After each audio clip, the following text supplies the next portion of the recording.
Good evening, everyone, and hello to all of our live viewers on Twitch. Thank you for tuning in. We are the Conduits of Chaos, and welcome to tonight's live stream of our homebrew D&D campaign, The Darkness of Amon'Gul, a high fantasy campaign set in the continent of Creydor. Also, a warm welcome if you're currently watching this video back on our Twitch and YouTube channels. Please don't forget to like and comment on our videos. We'd love to hear your thoughts. And if you are enjoying the story so far, please also consider supporting us by hitting that subscribe button below to stay up to date with all of our latest content. And how are we all tonight, guys? Yeah, really good. All Thank good? you. Really good, thanks. Good. Amped up and ready for tonight's session? Yeah, we're gonna go see some druids. Ooh, druids. If you make it. Okay, Who we're gonna knows try where and go I'm and see still- some druids. And if they want to see us. We're definitely not seeing druids. Tonight's episode is the third in our series, and we'll be rejoining our group of adventurers on their travels to the Forgotten Mountains via the druids, as they've just mentioned. Safe to say they've been through quite a fair bit in the last few days, so let's hope the rest of the journey is a little bit quieter. But yeah, you might also notice that we're unfortunately missing Broderson tonight. I think he had a clash with his Scandinavian accent class. Yeah. But no, actually, he has had a lovely surprise and a trip to Scotland, so hope he's enjoying it. I'm sure we're all looking forward to his accent returning in 2 weeks' time, maybe with a Scottish twinge in it. But yeah, if we're all ready, I guess with that, let's have a little recap of the story so far. And I will chuck some adventuring music on for us. Nice. Excellent. Hopefully the volumes are coming through okay for everyone. But yeah, so at the start of the last session, you found yourselves at the Guild Hall in Earthfield, where a small feast had been prepared to celebrate your victory and honour the town's fallen heroes. Whilst recanting your story from the Garlig's tomb and enjoying some of the fine local ale, the guild leader, Grand Adventurer Severe, had just appeared before you, intrigued at the information you had uncovered. After a short interaction, Severe arranged a full debrief the next morning, and you continued on with your merriment for the evening. This is where Keegath introduced you to the cook, who had saved their lives during the battle in which Bracken, a fellow guild member, had sadly perished. After laying a fine hog roast down on the table, he introduced himself as Broderson, a cook with a fine accent from the northern regions of Creydor. You continued to share some stories before eventually turning in for the night. The next morning, you found yourselves awoken by knocks on the door from a slightly less energetic and hungover Scomron. Broderson was the first to be awoken and was taken to meet Severe, who, impressed at his heroics, offered his sincere thanks and the favour of the guild. This is where Broderson struck a deal to join the guild group in exchange for information on a person of interest to him. Shortly after, the remainder of the group joined Severe and Broderson to discuss what you had uncovered in the Plaguelands, and also to plan the next steps in your endeavour to unearth the mystery of the gods, who were no longer watching over Creydor. Information Severe thought best kept within your close circle for the time being, for fear of causing nothing but panic and concern for the rest of the inhabitants of Creydor. This is where you forged your plan to head into the Forgotten Mountains via the druid village located at Gandryll. Scomron mentioned that this particular group are wary of unwelcoming of outsiders, and that the guild had very little success in gaining their favour in the past.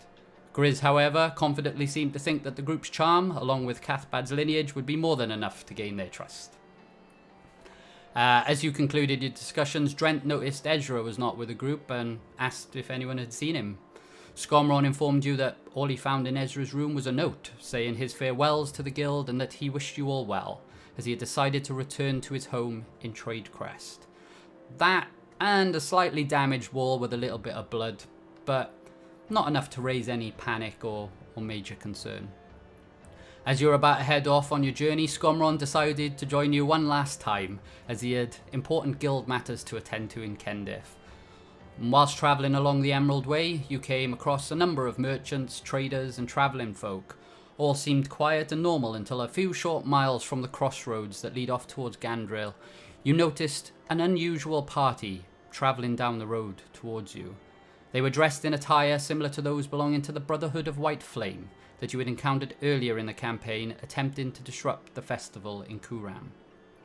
Your suspicions were confirmed when Cathbad noticed a signet ring on the wagon driver's finger belonging to the Brotherhood, who had also noticed the guild pendants dangling from your necks.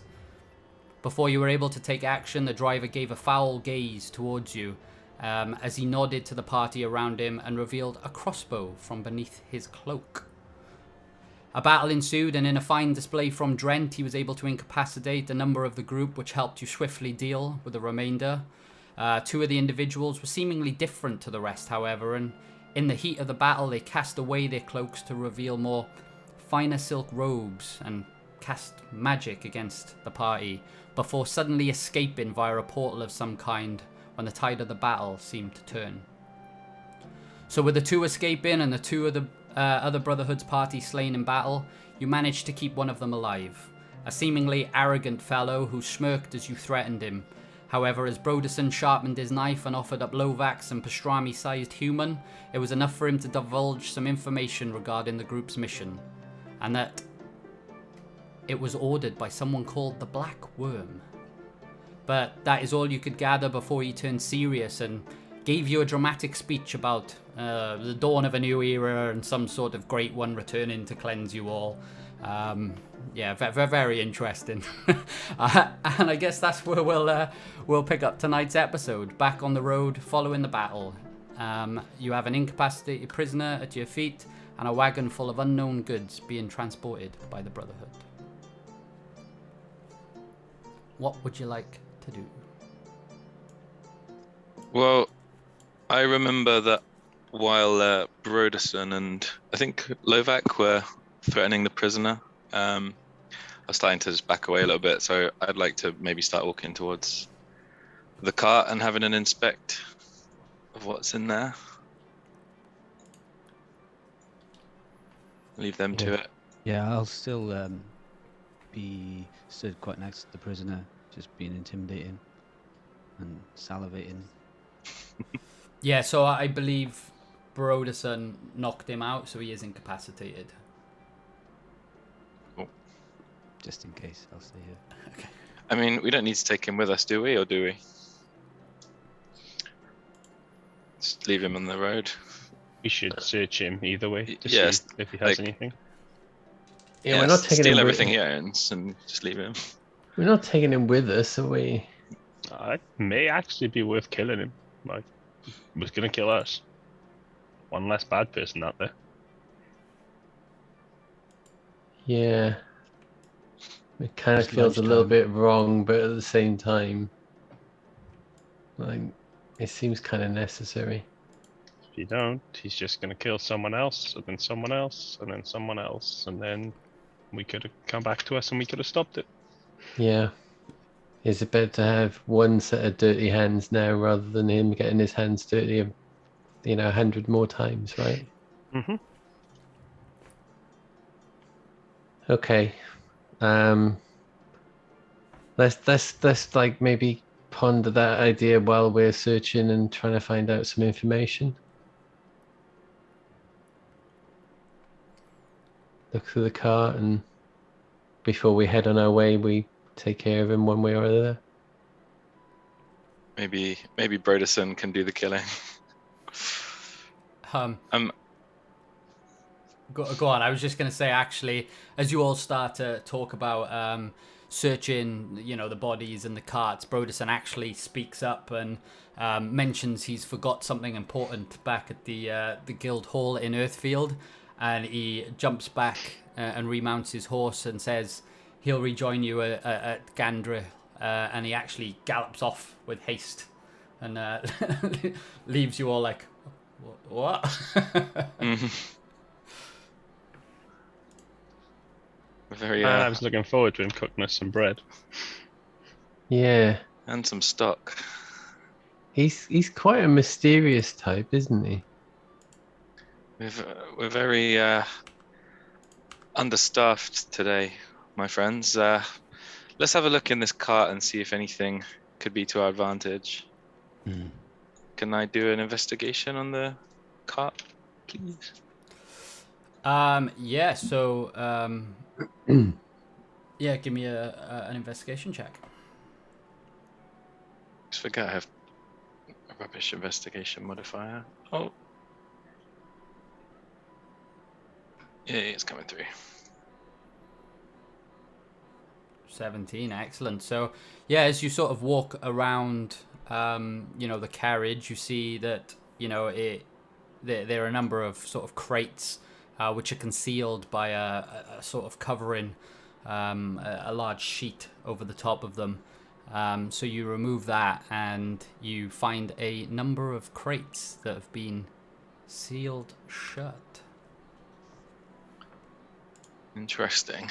Do we know what they've been sealed with? Have they just been like nailed down, or have they been, like? Is there anything Yeah, so unusual about the way they've been sealed? I guess. they're nailed. So, Cathbad would have noticed they were nailed Okay. shut as he was investigating. I'd like to just call out to the group and just say, come and see what you make of this. And then I'd like to maybe start prying one open with my staff. I can try and just jimmy it in there a little bit and just get at it. Do you want me to do it with my short sword? Yeah, I think Would that be easier? I don't think this is the best tool at our disposal. If anyone wants to come and help me out here, Yeah, I'd be happy to help. Yeah, of course. Yeah.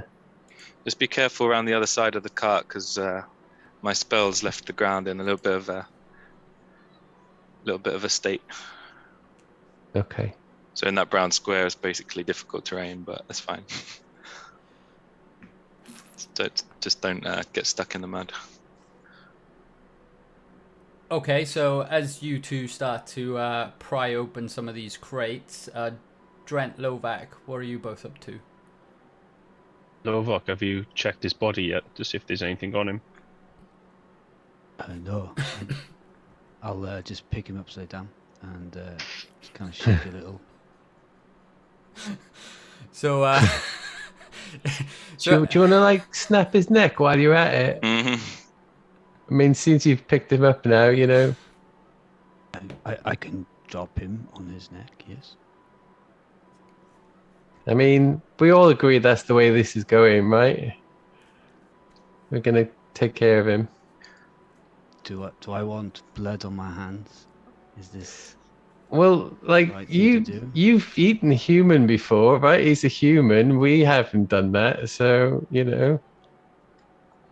I'm just focusing on the crates and not having a say in this. Sorry, Cathbad. I'm supposed to be helping you.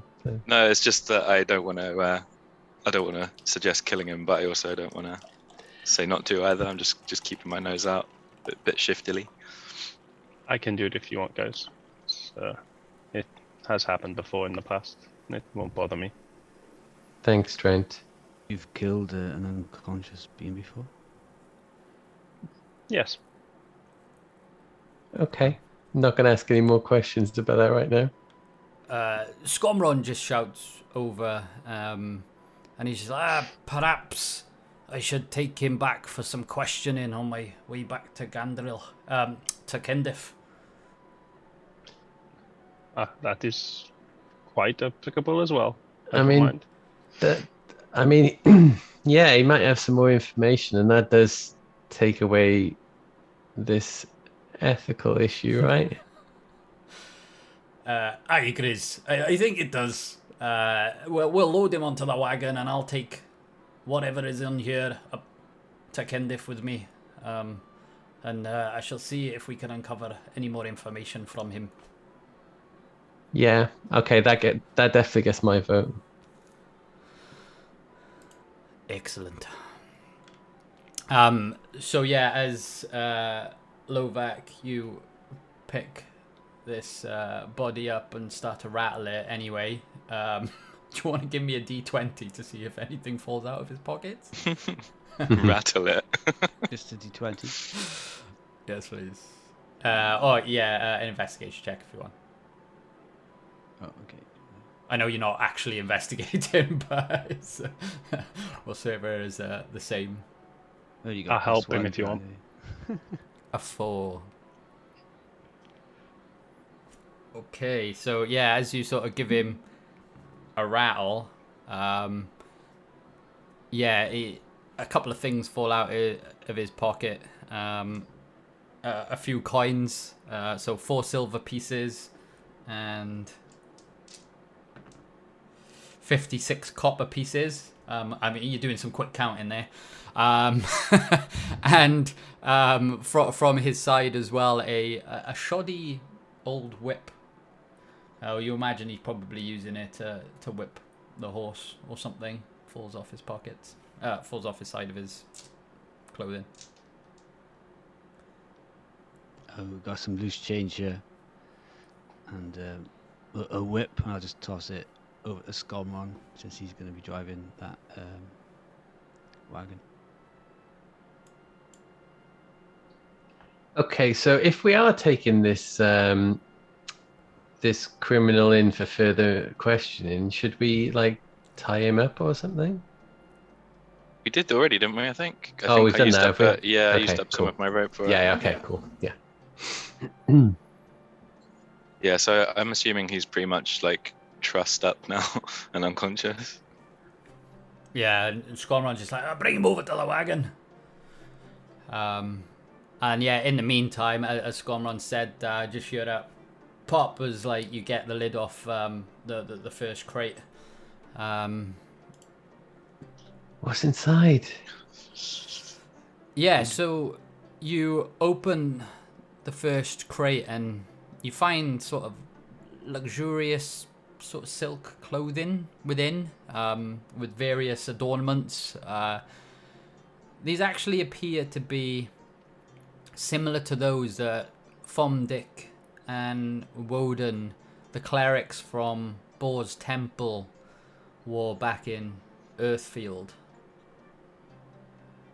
So almost religious garments. Okay. These robes are too fine for my tastes. I don't have much use of them. What do you make of these, Grizz? You come from a religious place? Yeah, I mean these seem like they'd be really ceremonial to me. I don't think they're, stuff that you would buy in a marketplace or, wear to go do your shopping. I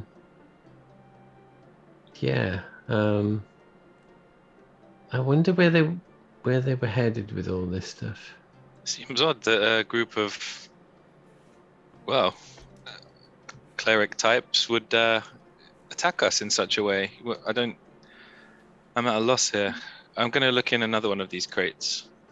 And is that right if I just start trying to jimmy another one? We'll assume that you just start they're all the same, yeah. Okay, cool. Crack them open in a similar style. So yeah, you open the second crate and you found some basic supplies, some rope, like a bucket, candles, tinder, and various supplies like that. Can I grab the rope, seeing as I used up a rope? I'm going to restock. Yeah, certainly. It's a 50-foot rope. Yep, sweet. Thank you. Mike? Mm-hmm. I can't remember if I remember this right and I can't see it in my notes, but I recall something like finding out that the people from this Brotherhood were going to target some sort of religious place in the past. I can't find it in my notes, and I'm wondering if this is related to it. That's a great shout. Because it's ages ago since we spoke about it, right?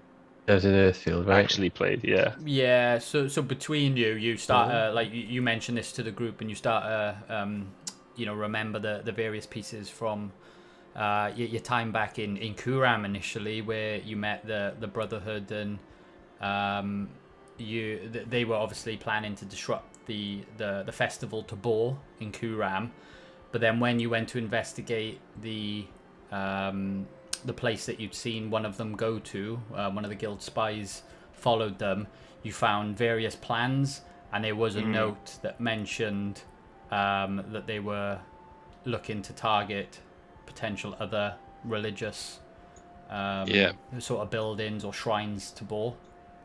I've got that we found a document of troop movements, and then the phrase "vanquish all non-believers. Deimos is the only true god." Yeah, So I'm sounds guessing about that was right. something we found. Yeah. Yeah.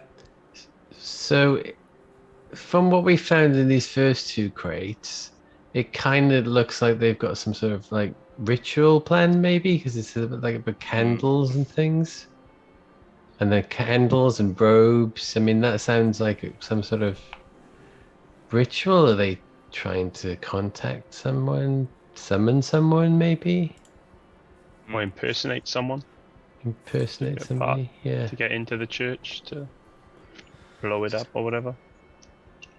Yeah. This is a dangerous group of people. They clearly have ambition.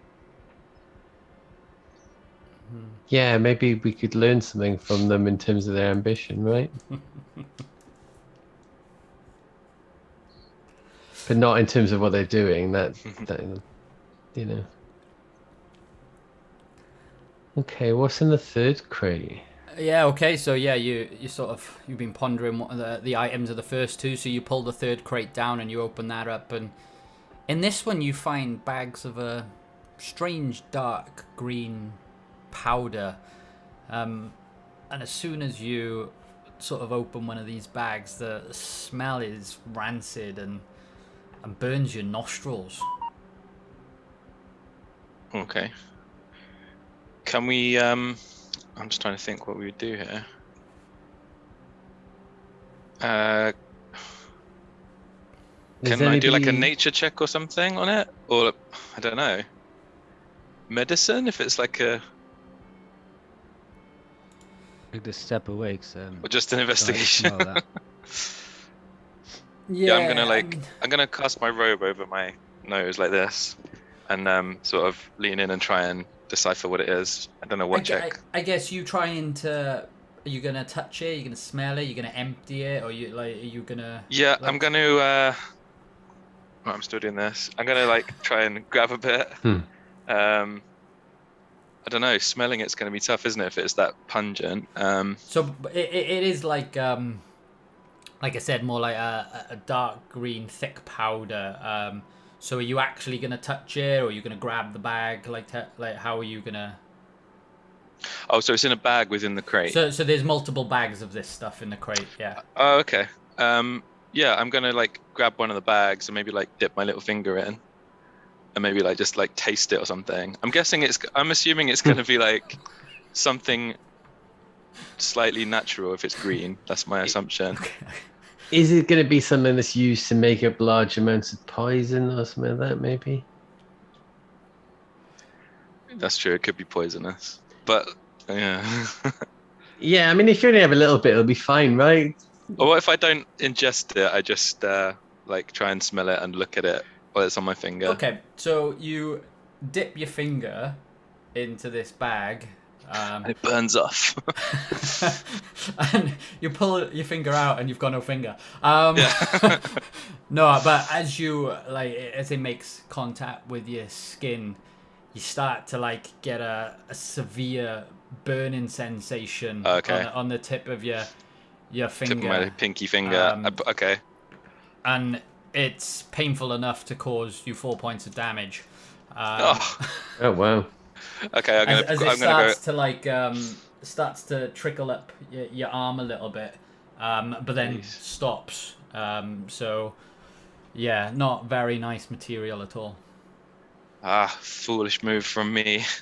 I'm gonna just like step back from the thing and just be like, and I'm gonna start rooting around my bag for some, I don't know, ointment if I have any. I don't think I do, but. So does it feel like it was burning you then, Cathbad? Oh, it's horrific. It's so corrosive. It's sent a shock all up my arm, and the tip of my finger is just bright red and bubbling. Yeah, you've got like bubbly boils starting to go on your skin as well. I'm gonna start like running. I've got like a water skin in my bag. I'm just gonna run some water over it and I might just go sit down over here and just start tending to that a little bit. Okay. I don't actually have much that's other than healing potions, which I'm obviously going to use. But let's just assume I've like found some leaves or something, and I'm just like trying to tend to it, even if it has no effect. I'll just have a go. Okay. So yeah, so Cathbad goes to tend his wounds. Lick your wounds, Cathbad.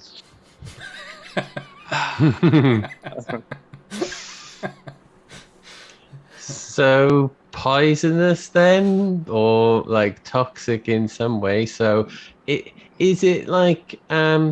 Oh, Maybe. yeah. acid? Yeah. Yeah. Hmm. So that's what you feel that you've taken damage from. It's like an acidic effect. Yeah. Was Okay. that dragon we fought acidic? We could always melt our prisoner then. In that case, right? decided I'm taking it to Kindif. yeah. We are. Oh, yeah. Yeah. I was just, Barrel, yeah. just thinking outside the box a bit, Scomron. That's all. Outside the box, eh, Grizz? Let's keep this stuff inside the box, I think. Yeah. We're not taking that with us to. We're not taking that to the druids. They'll probably think we're up to all sorts of craziness if we did that. Maybe one bag? I mean, did we get them a gift in the end? Right? I don't know if we did. Really, did we? Oh, maybe they'll want all these silks and stuff. Right? We could take some of them with us. Did the druids like silks, Cathbad? Druids don't care for such things. Well, yes. Not the ones I know. My parents. They're more about the nature, I think, Grizz. Okay. They like what has come from nature as gifts, let's say. Yeah. They're not interested in these frivolous colours and fine robes. Oh, okay. So maybe we just let all this stuff go to Kendif. Is there there's nothing on this cart that we need. We just know that there's some people out there trying to do some stuff, and we've maybe disrupted them, but we're not really close to really finding out what they really want, are we? What about those other 2 crates? What's in them? Go on, Quiz. You can open the last 2. Yeah. I'll stick my finger right in. Learn from my mistakes. So actually, as you've pulled the 3rd crate away, you actually see that there's a sort of another 2 crates there, and actually 2 round barrels. And as you open them, you find them both filled with a coarse black powder that also has a bit of a harsh smell to it, but not Grizz like sticks the his same finger way. in. So as you dip your finger into this coarse black powder, it doesn't actually burn or anything. Oh, that one's fine. Yeah. I thought it was going to be fine, but I thought like I've got otherwise, I'm not leaving you to suffer on your own, Cathbad. Yeah. A black powder. It's Could a it be- coarse black powder, so you Could it can be like like- drop it like thick sand. Like gunpowder.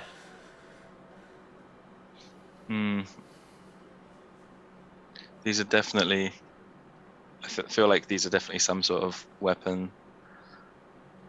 Would I know what it is, Mike, if I've seen it, based on the fact that I spent the last 2 years on a ship? Ooh. Or is it not going to be very similar to that?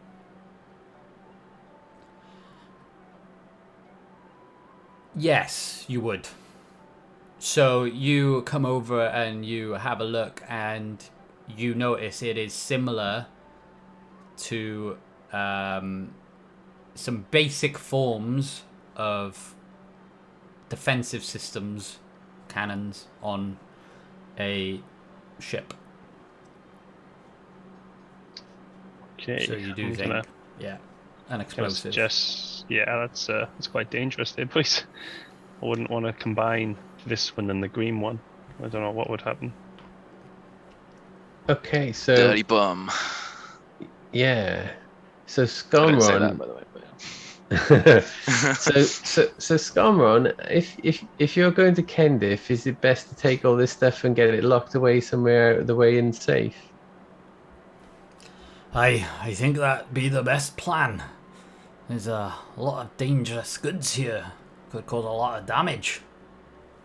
Yeah, and like no treasure or anything, nothing like useful. Is there a Aye. hidden compartment in your guys? Have you searched for one? You guys have been spoilt. Well, you know, we did go through a massive dungeon to get there, but It's not yeah. all treasure and roses, you know, Grizz. Okay. Fair point, Skarmoran. I'll take that on board. Aye, but one thing I would say is strange.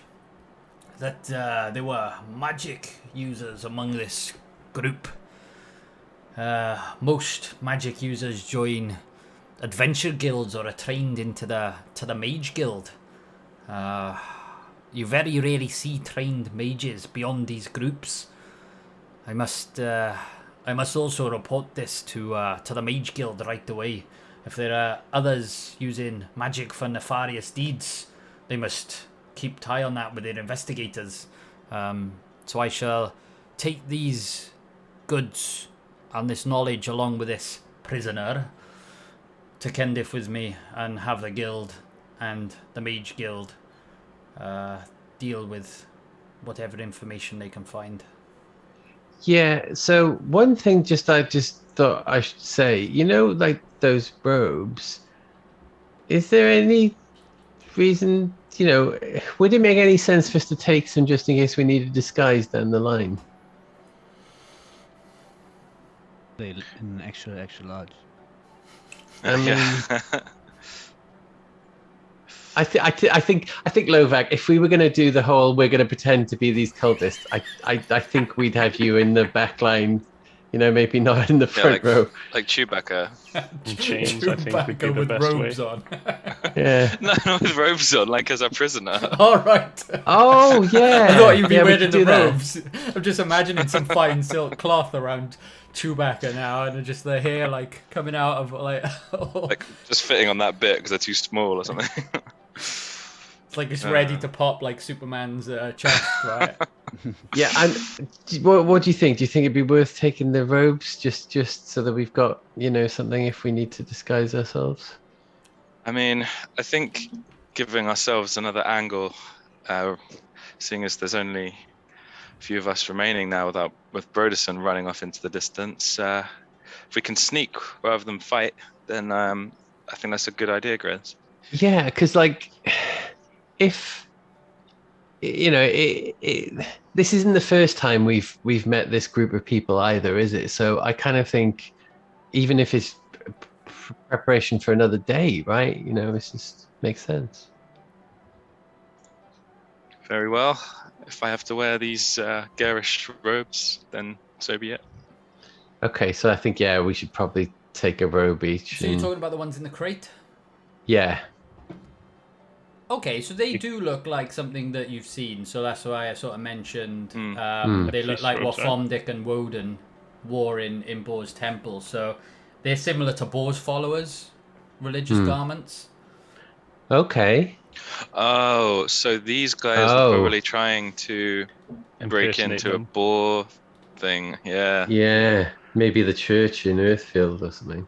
If you do want to take some things of theirs, though, they do have like icons and things, don't they, that make them stand out as. The rings and stuff. cult. Yeah, rings and shields and stuff. Maybe. Yeah. Okay. You want to try and. So is our working theory then that they were going to try and infiltrate Boar's temple in Earthfield and set off some sort of explosive bomb that would spread all the acid everywhere in maybe some sort of cloud or something, I don't know, and kill everyone inside the church by the looks of it. If we like, I have a spell now called Animal Messenger, so I could send a message back to Earthfield to let them know, seeing as no one else is going back that way and Broderson's already gone before we found this. How does everyone feel about that, just to let Earthfield know what we've stopped and just to warn them? Yeah, keep them on high alert around the church and everything. Yeah, that sounds really good. Mike, are there any like small birds or Yeah. squirrels in the vicinity? I mean, There's some you- horses, right? There's What about this horse? the other team's horses, yeah.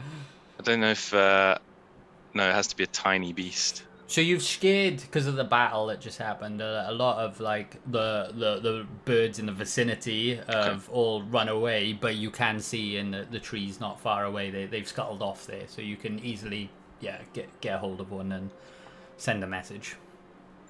Okay. I'm going to. Sorry, let me just quickly read through. This is rain. Oh, okay, cool. I'm going to break off a few crumbs from my rations bag and sort of just glaze over and sort of wave one hand at a bird, hold some food out for it to come land on my hand, and I'm just going to whisper. Can you remind me of the names of the people? Is it Woden? Fomdick and Woden. Fondek and Woden. Okay. I'm going to whisper to the bird to find Woden and Fondek, and let them know what we've discovered. And then just go whoosh. And then the bird should fly back to Earthfield with the warning. So yeah, the bird flies off and sends you away. How long is it to Earthfield, by the way, in terms of time to travel there? So you've travelled just under probably a day's travel now. Just under a day. Okay, I'm going to cast it at 2nd level then, because it's got a 24-hour time window. Yeah, because you have made it almost to the crossroads that leads off to Gandryll. Yeah. I'm just seeing, is this a concentration spell? No, it's just a one-off use, I think, so that's cool. That's a pretty cool thing you can do there. Oh yeah, it can go for 50 miles per 24 hours. Yeah, that's fine. Yeah, so that's a stage travel. Yeah. Also, when it delivers the message, it replicates the sound of my voice, which is a bit creepy. All the things you can do with that.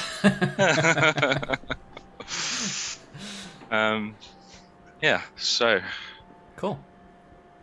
I feel better that we've warned them of this attack, and that even better still that we've stopped it.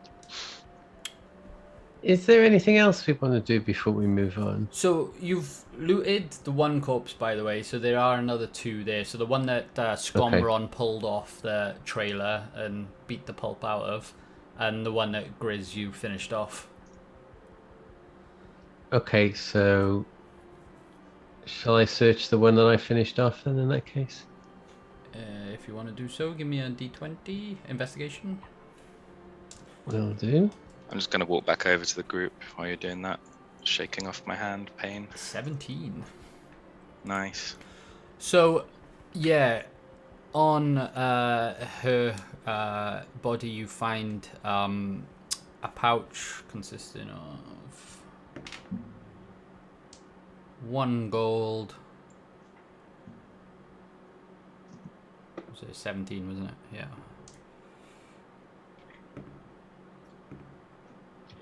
$17 silver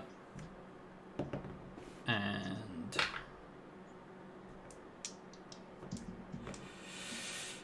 $26 copper. And you also find a gem encrusted quill. Oh. It's not completely lavish, but it's worth a few gold, you would imagine. So when I'm writing my memoirs, I will use this quill. Does anybody need a quill? I mean, obviously, I don't want to just pocket this. We can sell it when we get somewhere, I suppose. We might want to use it to write messages, and because we can't always use Cathbad's pigeon service, can we? Use blood in the Goblin Mountains. Interesting. I have no need for writing anything at this time. Okay, well, I'll keep hold of it for now. It might come in useful down the road somewhere, right? If I want to impress somebody and make them think I'm really fancy, and I just whip out my gem encrusted quill, right? Yeah. Nice. Is anyone going to investigate the other person? Yeah, somebody that isn't me. I don't want to end up with 2 quills. Oh, you're the closest one there, Grizz. You may as well. Oh, okay. I'll investigate the other one as well then. Scomron's jumped over to the other side of the wagon. So, do you want to give me Okay, another D20? Yeah. Please. Hey. Ooh. Sorry, you find nothing because I don't have 21 on my roll table. Nah. So yeah, you find 6 gold pieces.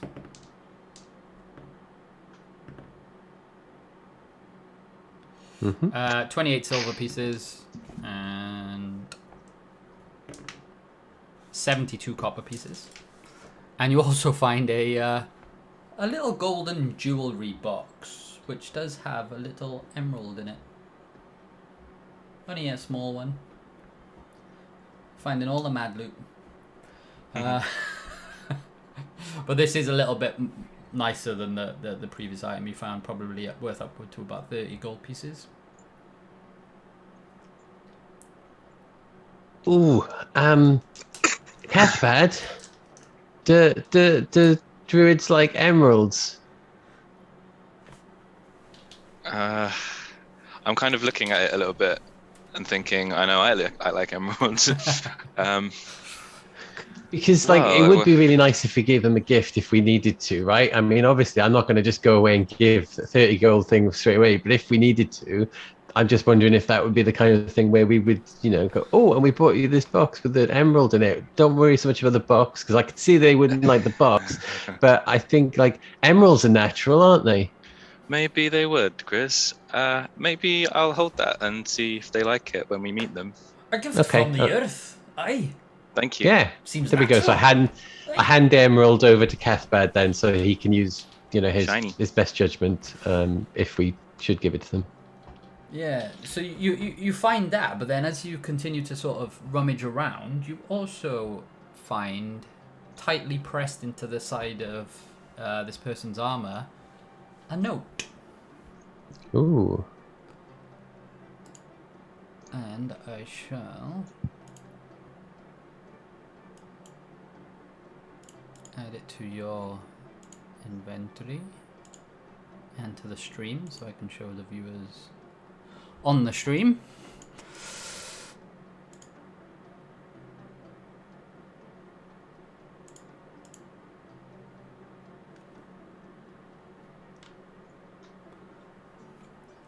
Do you want to read it out, Grizz, or?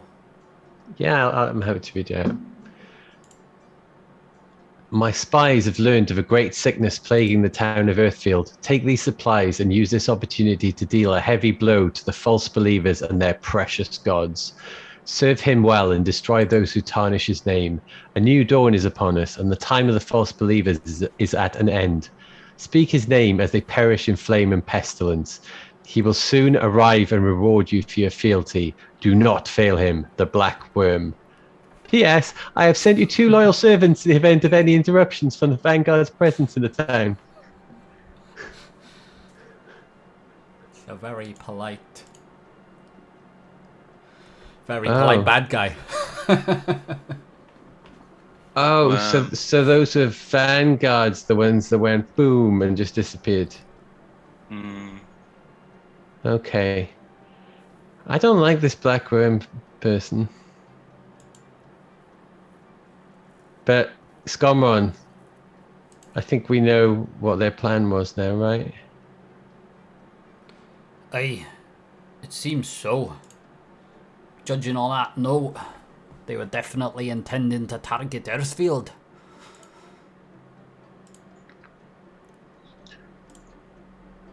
Maybe I should have waited to read the note before I sent the bird, but we worked it out anyway. You could no, don't send another bird. That'll be really weird if another one turns up a few minutes later. Just loads of Cathbad pigeons lining up. Okay. So Oh, it's worm spelled with a Y. What a yeah, hipster. yeah. Hey, can I see that note, please? Goodies. Yeah, of course, Gomron, and I hand it to him. Yeah, he starts to just look at it and read it himself. And then passes it around the group so you can all take a look. And I've shared it with you all as well. So the Vanguard, I don't know, it says I sent you 2 loyal servants in the event of any interruptions from the Vanguards. Are we the Vanguard? We're the Vanguards, aren't we? Yeah. We're the Vanguards. Well, they did get interrupted. They're a bit late as well. We already killed Earthfield. Well, at least Yeah, if they'd done it while Earthfield was still, in a bad way, it would have probably helped the situation, not made it worse, right? If they killed some of them dead. yeah. Does that mean they... They would be the heroes. Oh, we can't have that, can we, Lovak? Huh. There's a lot to think about here. Maybe we should think about it when we're on the road, right? The road sometimes clears the head on these things. Yeah, I feel a bit more at ease knowing that we've put a stop to these people, at least here and now. I mean, who knows what their true numbers are, but small victories. Okay, one last thought. Obviously, those 2 people who were the magic users, they disappeared. Is there a possibility they could resurface on the road when Scomron's, taking them back and try and recapture these materials? Scomron, are you confident you could safely get everything up to Kendif? Hey, kiddies. You knew me. I'm not lacking in confidence. It'll be fine. I We have did my weaken them. own tricks up my sleeve, which you ain't seen yet, lads. Okay. As he That's does a bad. little chuckle dance. Cathbad, should we release these horses into the wild? Yes, I think so. We don't need extra horses, do we? No. I'll remove the saddles and put them into the carriage. Thanks for not asking if we can eat them, Lovak. Horses too tough. Yes, they're very majestic creatures, but Aren't all the horses ours? No, they had some horses, didn't some are. So yeah. They had 2 riders and 1 dragging the cart. they? Yeah. So fine. I guess you release those 2 horses then. Scomron obviously says leave the 1 for the cart because that's taking him back to Kendif. It's like, I'm not dragging the cart, boys. Leave that one with me, please. You're not strong enough. Is that a challenge? Maybe another day. We'll have to have a festival game, me and you, sometime, Lovak. We'll see who can hit the thing the highest on one of those hammer things, eh? I bet you'll only hit like a 4. Me, a 10. We'll see. Great. So, I think you're done then. Anything else you wanted to do? Yeah, or... I'm ready to carry on. I've shaken off my finger burn. Yeah, I think move on, right? Yep. Okay, great. So, so your plan is to to break off and head to Gandryll, or Gandryll, while Skomron heads up north to Kendif. So yeah, you pack up the carriage and goods and continue on your journey northward. A few short miles later, you finally reach the crossroads that breaks off westward towards Gandryll, and at this point it dawns on you, after weeks of getting to know one another, battling strange creatures and fighting courageously beside each other, it's time to part and say your farewells to Skomron. See you, Scumron. Have you have a safe journey. Thank you. Lord. Ride well, Scumrun. Thank you all. It's been an honour and a pleasure, my friends. Just watch your backside for lightning. Oh, aye, that I will, Cathbad. I'm sure I'll see you again. I'm sure of it. And in the meantime, you'll definitely hear about us, and bear in mind, like 95% of what you hear will be true, right? That I don't doubt, especially with the way that you guys tell a story, with your shadow puppets and your sound effects. That's something to remember, be it good or bad. But no, keep safe and trust in one another. The Forgotten Mountains are a perilous place. If you make it past the druids first. No, but farewell, and before I go, a parting gift. And one by one he comes up to you all and hands you a lock of his hair. Thanks. Toilet paper. Oh, thanks, Scumrun. So Skomron just looks at all of your reactions at this point and just bursts out laughing, and he's like, "Ha ha ha, my friends, I shall miss you. It was worth the time it took to make those locks just to see the look on your faces. Now head that way and watch out for them ghosts as well." And he continues to chuckle as he rides away off to Kendif. Farewell! Bye, Scombron. Cool. It's gonna be a while until we meet somebody like Scombron again, right? Yes. Character only that he is.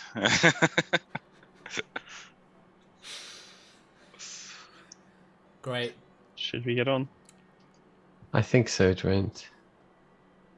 Yeah, so after sort of stopping to say your farewells to Skomron, you continue for a short while towards Gandryll, which is still a good day's travel ahead of you.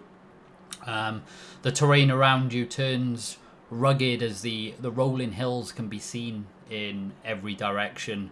The ground beneath your feet also becomes uneven as the road appears visibly less travelled compared to the Emerald Way which you were on. Daylight starts to fade as the sound of wildlife echoes around the hillsides. We've been riding for nearly a day, and we're nearly a day out from Gandryll. Do we need to consider camping out? I mean, that makes sense. What's the time looking like, Mike? Is it getting dark? It's getting dark, so that's why you can hear the Yeah. wildlife now. Everything seems to be going quiet around you. The daylight is fading, and yeah. Yeah, it definitely seems like the right thing to do, right? You know, get a fresh start in the morning if we can't see very well. I don't exactly want to be lighting torches everywhere if we're going to run into any more complications. Yeah. That's a really good thought. I mean, we're too far from anything we'd stick out if we kept going and lit the way, right? Yeah, we need to rest. Maybe it'll help Cathbad, with his burn as well. Yeah, that would be helpful. I'd like a rest and spend some time examining some of those items we found back into Garlic's tomb. I forgot to ask Scormon about that extra loot we should have gotten from there, because we only got part of the reward, right? Oh yeah. I mean, we're not going to be able to spend it anywhere anytime soon, are we? No, I suppose not. Still a campfire, some rest. Sounds Yeah. great right now. Should we head off the road a little bit though, to try and make it less obvious that there's people there? Yeah. Yep, I can magic up a bonfire when we need one.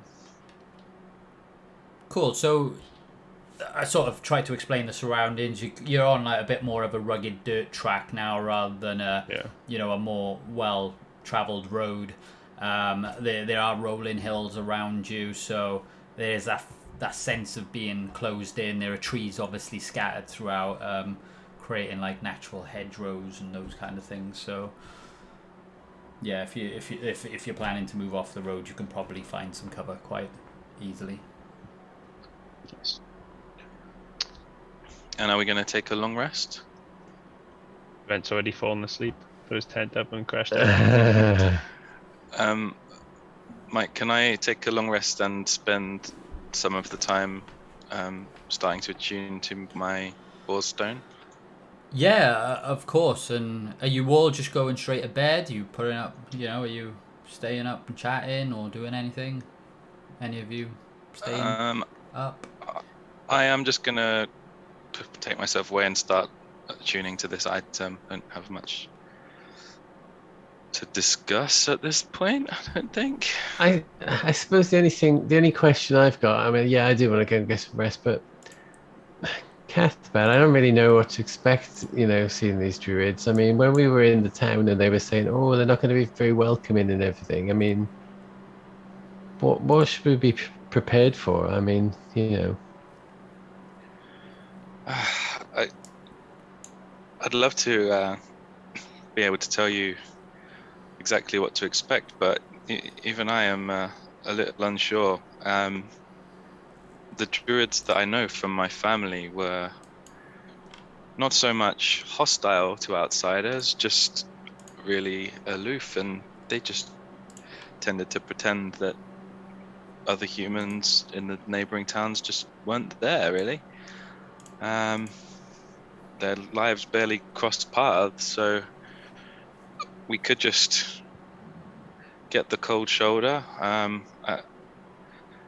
I don't know. I don't know why they'd be hostile, but anything's possible if that's what our guild leaders are saying. Who knows what could have happened in this strange world? Yeah. Do remember we were specifically told not to lie to them. So whether they have some sort of magical means or otherwise of seeing through lies. Yeah. That's an interesting one. It's something that struck me as odd to be told about it. Yeah, because we were going to go in there and, I suggested we, kind of build ourselves up a bit, but yeah, no, that makes sense. Lovac, I think it goes without saying that we probably don't want to mention eating humans or anything, right? Oh, really? Yeah. What about other animals? Yeah, I mean, I don't know. That might not go down too well either, Lovac. How do I explain these? And point to my sharp teeth. Peeling the bark off of trees. Actually, even then. True. Just I don't will smile. improvise. Yeah. Okay, well, I don't know. In a strange way, I feel like this is as much a journey into the unknown as when we went into that tomb, Yeah. Don't know what to expect. I've unfortunately lived a very secluded life up till now, Grizz, and much as yourself. And yes, I'm Well, part of me is excited. I am pretty nervous about what we might come across. Yeah. Okay, well, I suppose the best thing we can all do is get a decent bit of rest and carry on in the morning and, go find out, right? That's Absolutely. the adventure, right? Is we go and find out. Yeah, any rest we can get to prepare while we're down on numbers, I think can only be beneficial. Yeah. Let's do it. Yeah. I don't ever press the long rest button until Mike says we can press the long rest button anymore, by the way. I'm hovering. So, Cathbad, as you're sort of staying up for a couple of hours to Yep. sort of attune, what are the rest of you doing? Drente, I know Mm, you've already gone off. I'll just head out into the bushes and lay down some traps or something. Maybe get something for breakfast. I'm just going to go to sleep, I think. Okay, anyone actively staying on watch? No. No. No, like, I really think we've learned a lesson by now, you know? Yes, now we are. No. No, I'm just going to be focusing on my stone.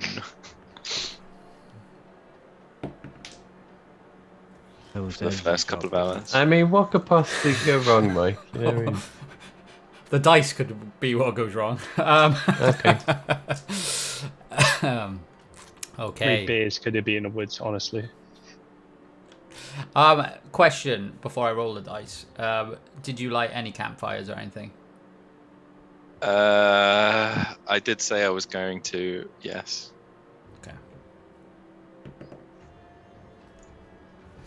Okay. So, Cathbad. I mean, Lovak, as you sort to, start laying some traps around, I'm going to move you onto another map. I'll let me know where you want to put stuff, and bear in mind I'll move Drente to the tent as well as Grizz. Oh, what are you doing in my tent? You're sharing. I'm sure I bought my own. And I should change this to the Top right.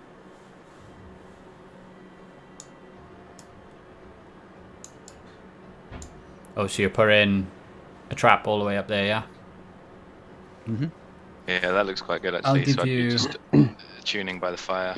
Give you a D4, so you can probably plant around 3 traps, I'd say. Oh, roll d4. Lovak, are these traps for food or traps for fending off enemies? Food. I did say for breakfast. Oh yeah, sorry, yeah, you did. Fair enough. I rolled a 1 in D&D Beyond. It hasn't gone through. Oh, okay. Just checking there. Alright, yeah. So, yeah, you get that trap down and you come back to the sort of campfire area where Cathbad is just sat there, sort of attuning to his... Or Well, stone. it's Borstone, wasn't it? Yeah. Okay, so an hour passes, and you've managed to do that. Lovak, are you sort of staying up with Cathbad, or you press on for the? Yeah, so Lovak sleeps outside. So you'll just go to sleep when the fire runs out, really. Okay. All right, so Cathbad, Lovak, as you sort of just sit there around the fire, about an hour and a half passes, and you hear a strange burrowing sound and a strange hissing and chittering. You hungry, Cathbad? That's not me, Lovak. And I reach for my staff slowly as well. you continue to hear this sound as it appears to be coming from the small cliffs behind you, so over there. And as you both look over, you see some creatures appear from the ground. One larger than the other, but both similar in appearance. They seem to be, I don't know, reptiles of some kind covered in like a chitin armor, almost like a crustaceous shell, let's say. Yeah, and they appear before you.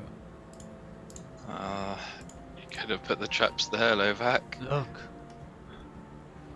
Oh god, they look like xenomorphs. And I will display that for you all to kind of see. Do you have time to shout out to the tent? At this point, roll initiative as they start to strike towards you. Draw on me and Grizz to roll initiative as well, just to be in the order. Can you talk to him, Cathbad? Can you I was actually roll me thinking- perception checks, both of you, please, the sleeping ones? Oh, sorry. I rolled one anyway. So you're both fast asleep. Unfortunately, you're not on the first turn order. Unless, obviously, Cathbad's and Lovac's actions are enough to wake you. Yeah, do you want us to roll initiative though, just to be on the turn order sequencing, so you don't have to redo it or whatever, however it works? So let me just check. Cathbad, Lovac, what are you doing? Well, preparing to defend ourselves, right? I've just reached for my staff and looked over there. Essentially, that's all I've done so far. I would have liked to wake the guys up. So you like shouting or running over to them? If I have to take my go, I would probably run over to them. Not in there, like shake it. So shake Wake the up! tent. Shake the tent. I'll allow that as a pre-action. If you were gonna go in the tent and physically shake them, then not. So I'll allow you both to roll your perception again because it'll be advantage because there's louder noise now.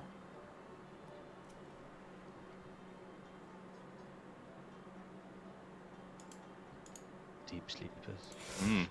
Okay, Better. so for now, yeah. If you both actually roll initiative, but Drente, you still haven't woken up. Okay. Yeah, flat out.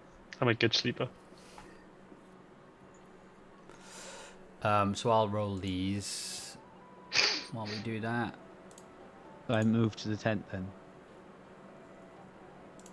Yeah. I'm not on the turn order, am I?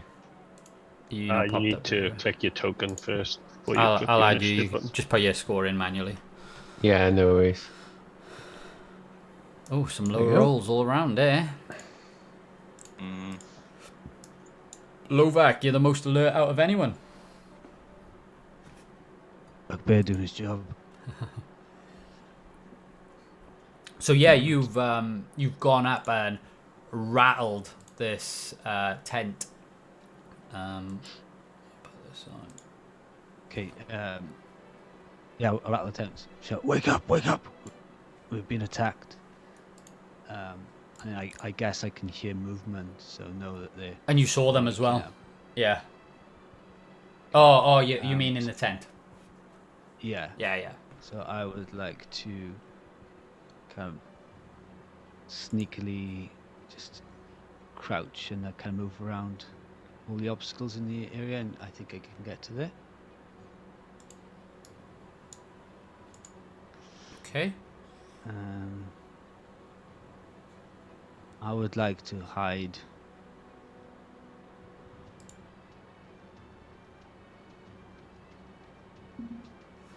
Okay, so you're gonna take the hide action, yeah? Mm-hmm. It's not a bonus action for you. Oh, good point. I Roll. think it might be. Yes, current action. Okay. Main action will be to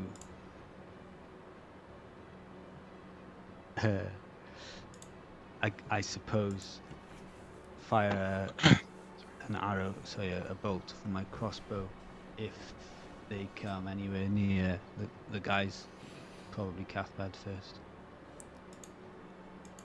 Okay. So you're going to hold your action, yeah? And shoot them if they go within range of, so like within 5 feet of Cathbad. Okay.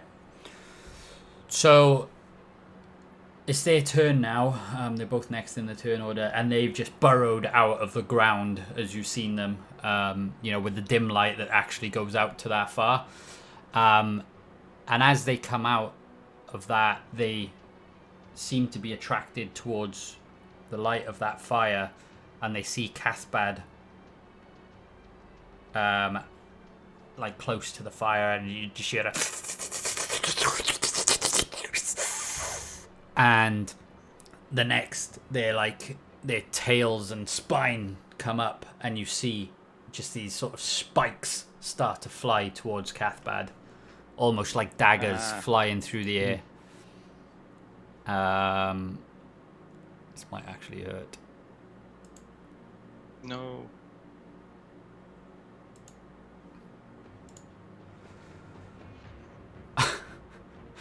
So, the first one unloads a volley of spikes, but it just catches its as it's come out of the burrow itself unprepared, and the spikes just flutter into the to the one next to it. It rolled a 1, and it takes 4 points of damage. Oh, not 45. Whoops.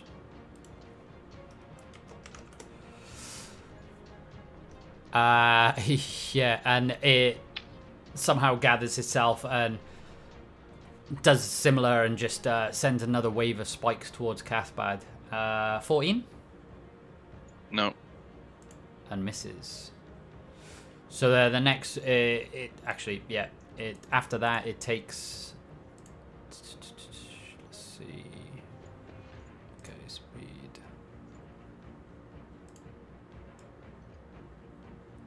It charges straight towards you.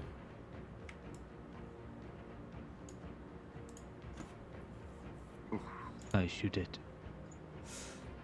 Yes. You can. Triggers your holding action. A 13 as it was crossbow, yeah? Mm-hmm. Yeah, as it flies in, you just miss as you're sort of catching it on the move, and it pings off that rock that's right in front of you, and just pings into the air.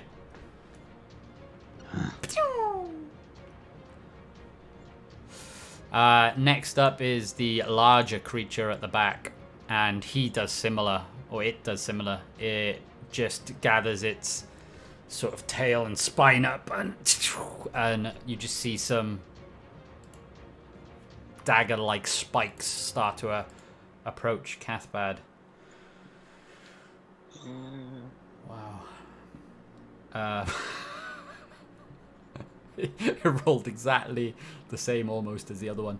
And it critically fumbles. So as it came out of the burrow in, it did exactly the same thing, but managed to release the spikes. And it hits the one in front of Cathbad, and it takes 3 points of damage. These things aren't so hot.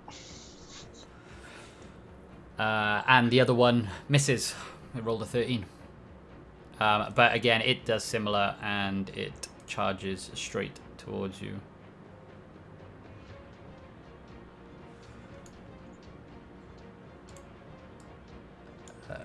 It's just going to go there. Has the music stopped? Yep. Still on mine. Oh, it's back now. Just had to move the volume for some reason. Grizz, you're up. So you're just sort of been shaken out of your bed. Yeah, so do I have any kind of movement penalties or anything to like get out of the tent or anything?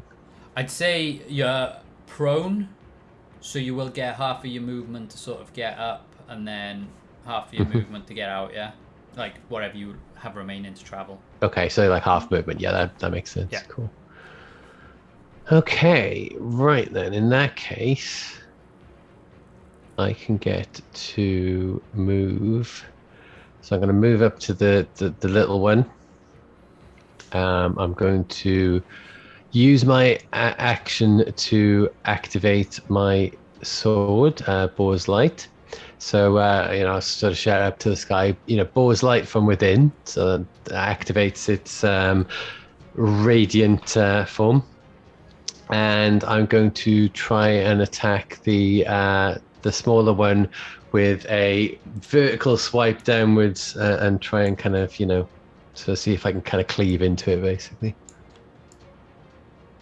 So let's see how that goes.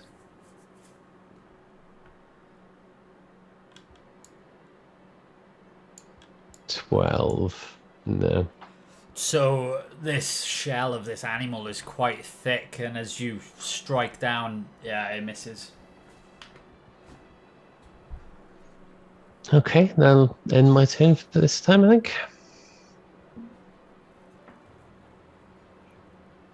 Okay, Drent.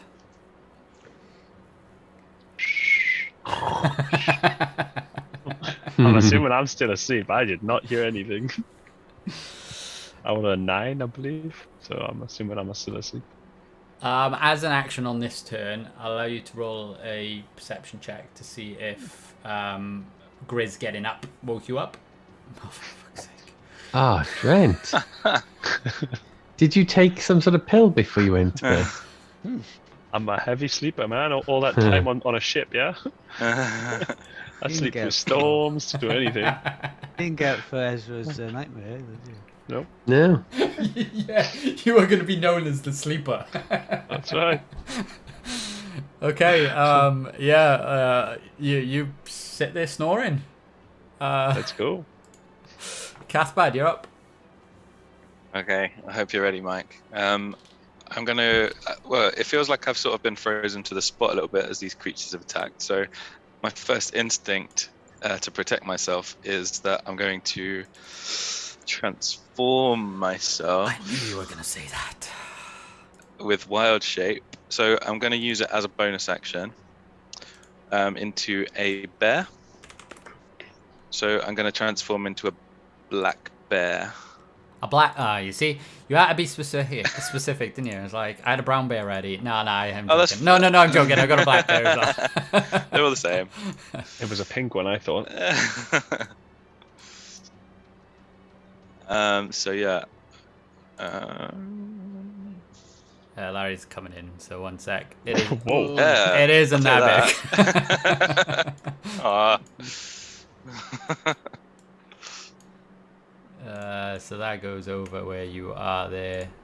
I'll just put you onto the GM layer for now, and then you can Cheers. have Pop some stats in there. control of this one, Cathbad's.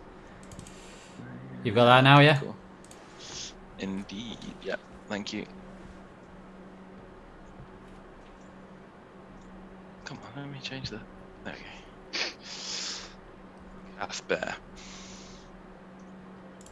Let's make you slightly more intimidating. So that's my. There you go. Yeah. That is my bonus action. So with my action, I'm going to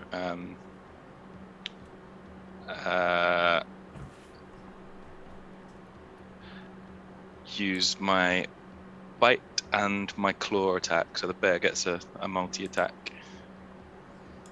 So let me just see if this roll works. So this is my first attack is going to be at the big guy, and it's going to be a bite.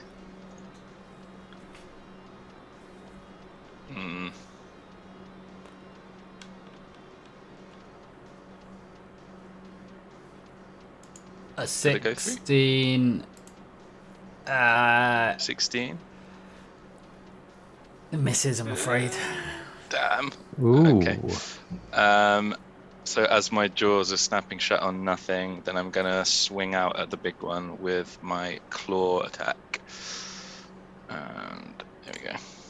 Come on, claws. Nope. So Oh, was it a no. little one or big one you were hitting? Sorry, first one. Both were at the big one. Oh, both were at the big one. Okay. Yeah. So yeah, unfortunately, as you swipe, you know, it sort of moves away from you, and you swipe into the fire, and you take 1 point of fire damage.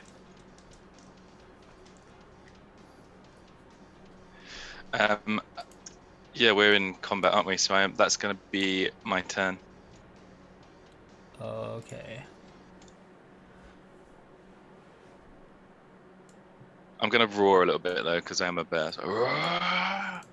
And also I'm on fire, so not having the best day. No worries. Okay, so next up, Lovac. Okay. My stealth tactic is going out the window, so I'm just gonna jump out of this tree / bush, yelling "Rah!" and sprint over here. So take the dash action, and because he's in 10 foot, right? Yeah, Big this, yeah, because he's taking 4 spaces, the other one's taking 1. I see. So that is the edge, yeah.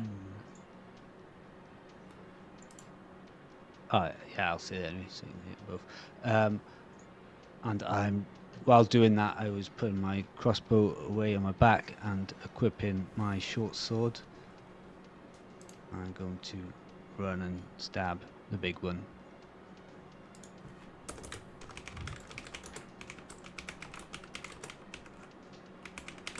A 17. Yeah, so that... Nice. And I'll actually give you advantage there as well. Do you want to roll Sweet. again? Because, yeah, you're close enough to flank him with Cathbad. Yeah, okay. I get the sneak attack if I have advantage. Yeah. So that's 20 points of damage. Awesome. And that's me. The dash is my bonus action. So that's it. Okay, great. So the next up is the smaller one, and it just turns towards Grizz, and yeah, just with its spiky claws, just 2 strikes down at you, and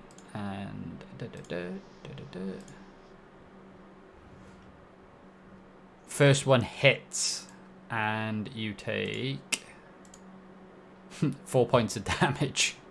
And as it swipes down to hit you again, the second one misses. Yeah, so it's just a 4 points of damage. And that's the end of its go. Next up is the larger one, and let's have a look here. Yeah. So it just, in a wild hissing rage, its mouth opens and sprays acid in front of it in a sort of 15-foot cone. Cathbad, can you make a dexterity saving throw? As can you, please, Drente. Boy.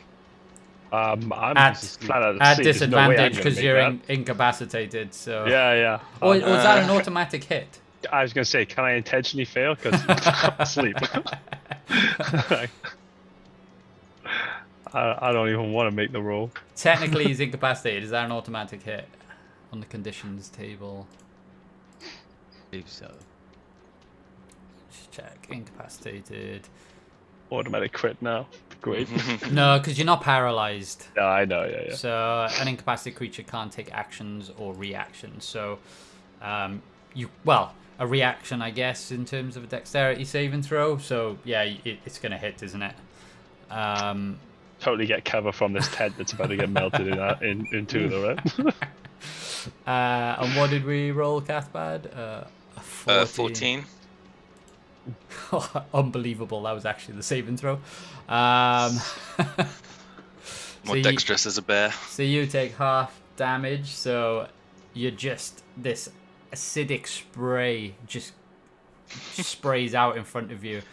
What's it with acid today? You take 32 points of damage. Half. 32? Half. Oh, okay. So Even then. However, Drente, you take the full 32. And we'll safely say you're awake now. Wow. Or shall I make him roll? Shall I make him roll a perception check? No. That's how we wake up. You know what's next. So keep some of that acid, yeah? Scott, come back. we need to make one of these our pet now, don't we, to wake up Drent? Okay, so yeah, Drent, you take 32 points of damage, and you are awake. And that ends its turn. Grizz, you're up. Okay, so I'm going to try and continue my focus on the smaller one, just so that then we can all focus our attention on the one. So I'm going to kind of do a horizontal swing with Boar's Light to try and attack it for my action. Okay. Okay, so that hits, yeah? Definitely hits. Okay, fantastic.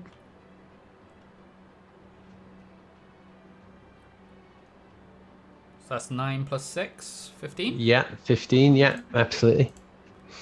So again, slightly more, feeling a little bit more confident now. So what I'm going to do for my bonus action is I'm going to spend a key point to do Flurry of Blows. So I'm going to do two unarmed strikes. So again, trying to kind of focus downwards on this particular enemy. So this one, 15. Misses. Okay, and the second one, Hits. 22. Okay, fantastic. So I'll do damage on that one. Oh, that's exactly what you needed. Yes. So as your blow comes in, can you tell me how it dies? Unbelievable. So I do a massive downward swing into the ground as if I'm landing in a superhero movie. You know, I kind of like touch the ground, and basically it kind of it reverberates the shell and it shatters, and there's this creature everywhere. So no acid. As that happens, yeah, the creature just lets out a screech as it just crumbles in front of you as you displace every part of its shell. Excellent. Okay, and just to finish off, I'm just going to kind of move so that I'm within range for next time. For the big one. So again, I'm helping to shield, and spread any damage. Okay. And that's my turn. Drente. An acidic Drente. You are awake. Yeah. What would you like to do? You've woken up and rather swiftly. Yeah, I wake up rather swiftly. Stumble out of the tent, I guess, with my, pants half done up. Take one look at it. Just think, oh shit! And the first thing I think would come into my head would be just to shoot it with a crossbow. So I'm going to do that. And this. And I'm going to stumble back a few. Yeah, so in your shook up and your skin is still burning at this point, you just lose your aim completely, and the bolt fires over this creature. Yep. I'll stumble back and shout, "What the hell is going on?" and end my turn. You can't see him in your turn order, but Cathbad, you're up. Oh yeah, I was going to say, hang on a minute. Yeah, you're on my turn order, but not on the screen. I'm going to use a bonus action while I'm in wild shape to heal. So I'm going to do I get 1d8 per spell slot. So I'm going to use. Sorry, let me just double check that. 1d8 per level of spell. Yeah, so I'm going to use just a first level spell slot. roll a d8 to try and get a few hit points back. 3. That's not going to do too much, but I will. And then I'm going to multi-attack this big lad again and see if I can actually hit him this time. So let's start with the claws this time. So I'm going to try and do like a bear uppercut with my claw attack. At advantage because of Lovak's flanking. Excellent. Let's see. There's 1 and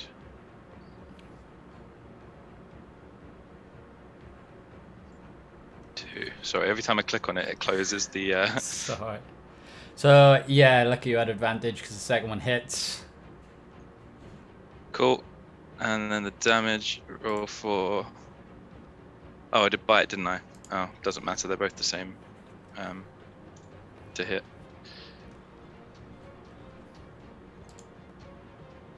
7 damage with my claw uppercut.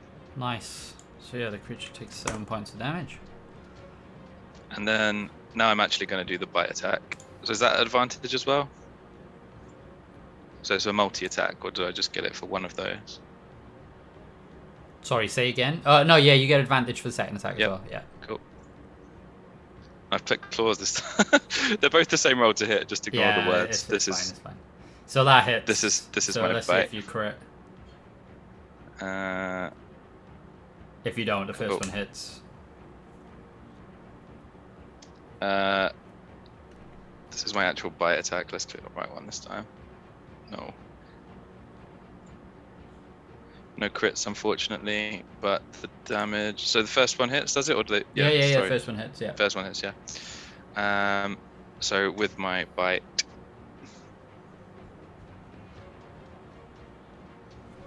6. And it takes 6 points of damage as it hits it.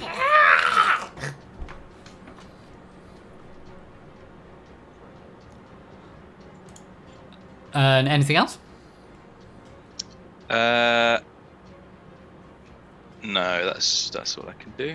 I'll end my turn there. Lovak. I'm gonna take a step back and then run and shove this creature into the fire, try and knock it over. Oh, okay. Ooh. Nice. Do you want to give me a strength check opposed to its strength check, please? Yeah, athletics is it? Oh, yeah, well, whatever you feel you want to use. Ooh. Good roll. It's got good strength. Oh, a 17 though. Yeah, so you win. So, yeah, you manage to overpower this creature and you push it into the fire. Awesome. And bonus action, stab with my offhand. Okay. Two-weapon fighting thing. It takes 3 instantly as it goes into the fire.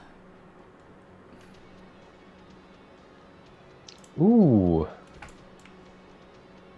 Oh, do I get advantage? 'Cause he's on the ground.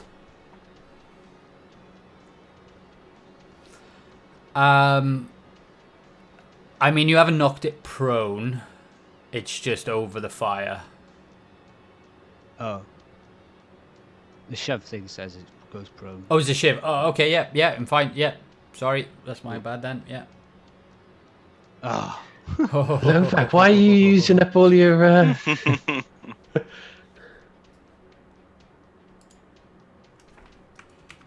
19. Oh no, I don't get the +5, so that's 14. So your attack roll has advantage. It has disadvantage. So you took the 21, yeah? So you given 9 points of damage. Sneak attack count, did you say? It does, but I don't get the proficiency, so it's only 14. Because it's my offhand. Oh, okay, yeah. Yeah. So it takes 14 points of damage. Yeah. Oof, yeah, as it's squealing in agony. And I'll say something cheesy like, I found some supper. It's already started to cook it. Yeah, so it's turn. now, and it is prone. The only movement it can do is crawl, unless it stands up. So it is going to attempt to stand up, but it just obviously doesn't know where to go. You're all in front of it. There's no route for it to escape because it's a large creature, so it actually moves out of the fire this way, which provokes an opportunity attack from all of you as it attempts to flee out of all of your range. So do you want to all roll to hit, please? It. Oh, Lovak, you hit. Unfortunately, Grizz is just too far away, and the embers of the flame flick up, and it obscures your view as Boar's Light strikes in. What? Shall I just do one of my attacks or something? Like, what can I do? Whatever attack you want to use, because all of yours are melee. Do claws. Yeah. So is that 21, Lovak? It says I'll get a sneak attack if someone's within 5 feet of it. So it would. Oh, hang on. Would it have been when it left your range? Yeah. No, it wouldn't have when you left your range. Just a 7 then. Okay, 7, and the claws hit. Managed to click it differently this time. 5 slashing damage. It hisses in a screeching agony as if it's severely injured. That's as far as it gets because it had half movement for being prone. So Drente. Oh no, Grizz. Sorry.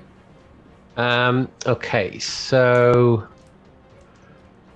That's well within my movement range. So I'm going to head over here to try and get in close. And again, I'm going to strike in horizontally with Boar's Light, try and kind of take the front of its face off as I attack.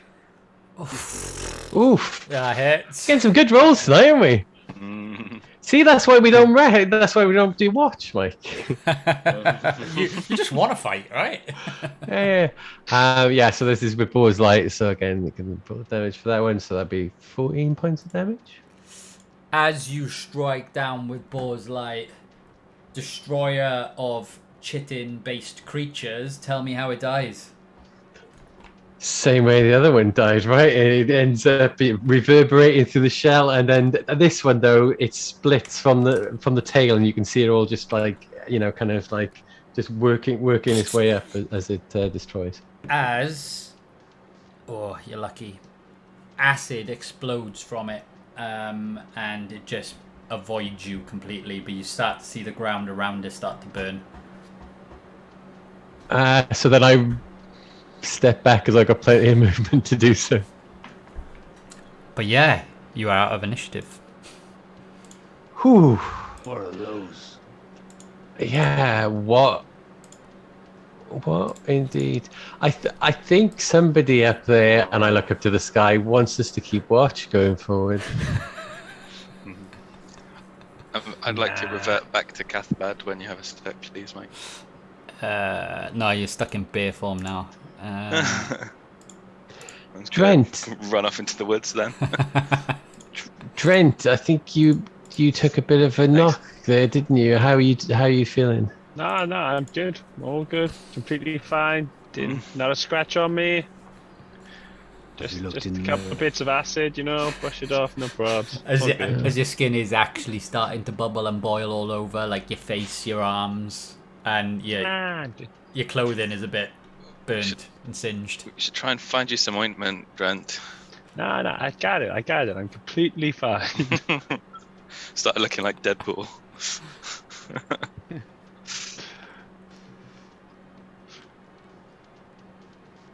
So can we have a long rest now?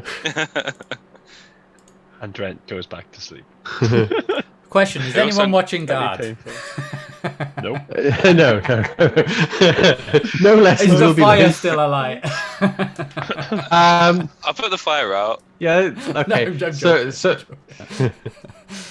Maybe we should watch I also noticed how they arrived an hour and a half in rather than 2 hours, so my attunement wasn't ready. Oh no, it only takes an hour. So you were. Oh right, okay. I thought you were being sneaky then. But that's No, fine. no, I'm not that mean. Come on. Yeah, I think That's you could going in only my. you can only use up to 2 hours of it total for something else, right? Whatever it is, that's the. Right. So peaceful sleep. Hit the long rest button, Mike. Yeah. Yeah, I mean, are you guys just generally keeping watch or not? Are you just all going to sleep? I'll stay up. I'm gonna. Yeah, I need to sleep now. I've already No stayed way! Come on, it's more fun like this. up. Yeah, I What else can I find in my arsenal to throw at you? No, that's fine. Did you want to investigate any of those creatures at all? Are you just not concerned whatsoever? Oh, good point. I'm only saying it just in case you didn't think of looking. Yeah, I didn't. I I'm just kind of interested to make sure they are natural creatures and not something, because if it is something, if it's something that's been sent to us and they're some sort of like, unusual creatures, then maybe we do need to reconsider our watch, right? But yeah, just want to have a quick investigate just to see if I can tell. Okay, anyone who's investigating, give me a d20. Being away from the acid. Investigation. So yeah, you find nothing of interest on the first one, so the one that's closest to you. The larger one. Another investigation, yeah, cool. Oh, what? Exactly. See, we were having such a hot run, and now it's gone completely cold. I'm gonna take a look at the little one. Okay, yeah, you can give me an investigation check as well if you want. Then 14. Yeah, so the way that Grizz just totally destroyed the body is just littered with shells, really. There's not much left intact other than random parts of the creature's body, but it doesn't seem to serve any true purpose. There's not even a lot of meat on it, unless Lovac can figure a way to, like I guess a crab's leg to suck the meat out of the legs. Not interested in that acid. It's not a seafood man. What is that? I've never tried it. Okay. Anything else? Or are you gonna head off to sleep? Sleep time, please. Sleep. Put on my hammock. Okay. Long rest button is calling. Okay, so with that, then you may all take a well-earned long rest. And Yay. with that, we shall take a 5-minute break, and we shall come back at 5:02, if that's okay with everyone. Yep. And we'll start the second part of the session. Sounds good. Awesome. Great. In a bit. Thanks, everyone.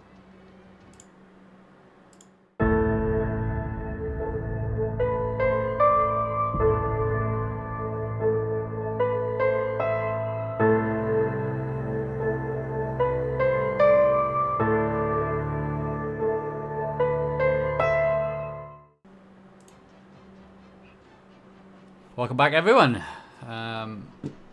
Yeah, hope you all had a nice break. So yeah, we'll rejoin the party back, having a nice snooze, and yeah, waking up fresh the next morning after fighting those strange creatures, almost like reptilian-like chitin-based creatures, which yeah, Drente got a lovely awakening to some burning acid, but hopefully you've slept off the pain, Drente. Mm-hmm.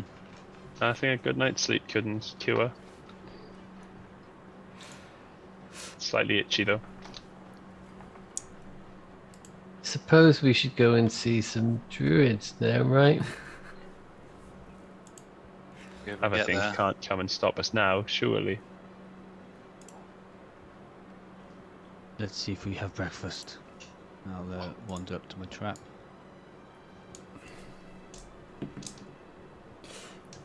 A natural 20. You caught just a sort of.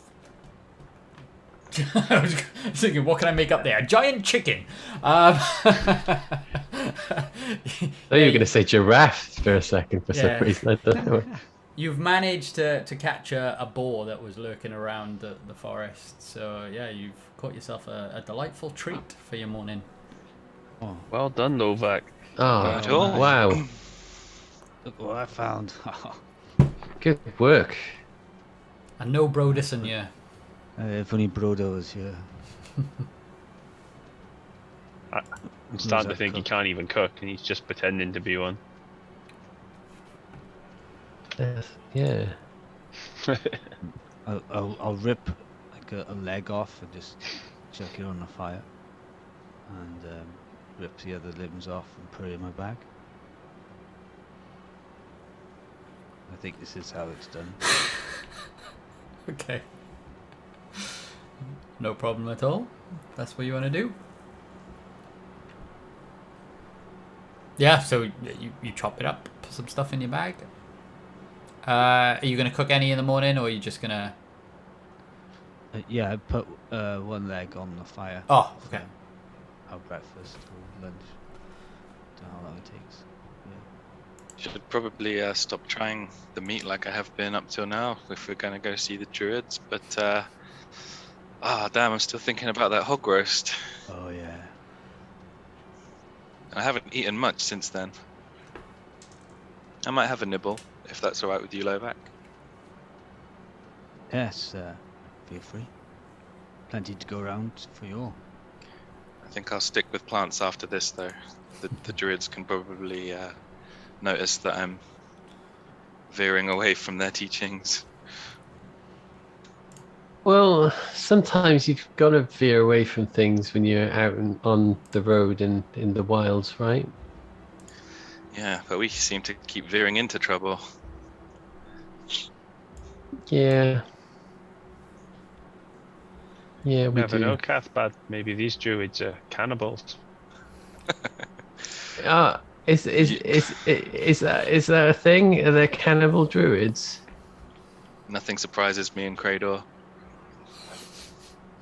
I mean, that would explain why they might be hostile to us, right? Or really, really welcoming. Watch them Yeah. give you a hot bath. I mean, we could be looking at this the complete wrong way. I mean, they could just be under some sort of enchantment, like what happened in Earthfield, you know? It could be nothing to do with the fact they're druids. They could just be cursed. But It's possible. I don't like the sound of cannibal druids. Oh, I'm only joking, Cathbad. The fear of what may be is usually far worse than what it actually is. I've only just got used to Lovac talking about eating us. I just think, like, they're probably That's just going not to think... cannibalism. They're probably just going to think we're, like, a bit intense, aren't they? That's the real thing, like...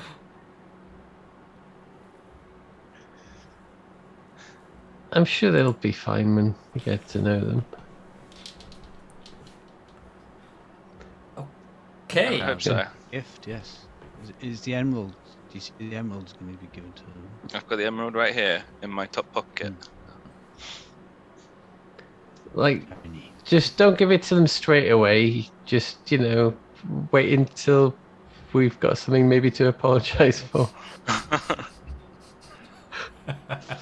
Probably good thinking there, Grizz.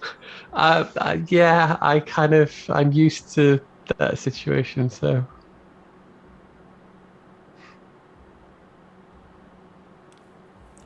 Okay, so yeah, you just ready to sort of pack up and carry on your journey? Right. Yeah. Bag for the boar's meat, yep. Cool. So you grab your supplies, pack up, and start your journey again. So as you sort of continue along the uneven road, you finally reach the outskirts of Gandryll after a good three-quarters a day traveling. The village immediately strikes you as nothing you've seen before. instead of the usual buildings made of stone or cut wood, you're met with more primitive buildings made of thatch, branches, and clay. The entire village has been seemingly merged into its surroundings, as though the wood, trees, and plant life form a very part of its essence. Even the air around you has an odd freshness to it, as the pollen tickles your senses and the sunlight provides a comforting warmth.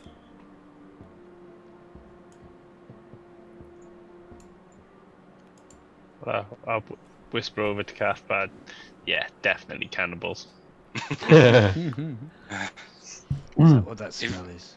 Even my own family didn't live in places like these. We had a wooden hut that we lived in, but this is extreme. If this is the druids that we seek. Well, lead on, I guess. Yeah, we take your lead. You're our guide in this, I think. I'm going to grab my staff and plod on. Pull up my collar. Before we go in, 'cause I think it may work. Let me have a look.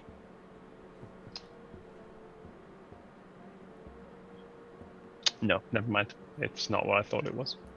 My bad. Okay, so Cathbad leads on. As you walk towards the village, a human male walks out to meet you. He's quite tall, approximately 6.5 foot, wearing clothing that appears to be made of varying animal hides, adorned with loose accessories that are made up of animal parts such as teeth and claws. He's also wearing a tattered black cloak. The hood is down around his neck, which seems to fade into his dark beard and short black rugged hair. He looks at Cathbad and the rest of you. We don't wish for your kind here. Continue on your journey. I look around and sort of, I guess I need to do the talking here kind of thing. Greetings, friend. We, what our kind? We're just humble travelers, seeking friendship and maybe some assistance. Indeed. Outsiders. You bring nothing but death and despair to everything around. You care nothing for the nature.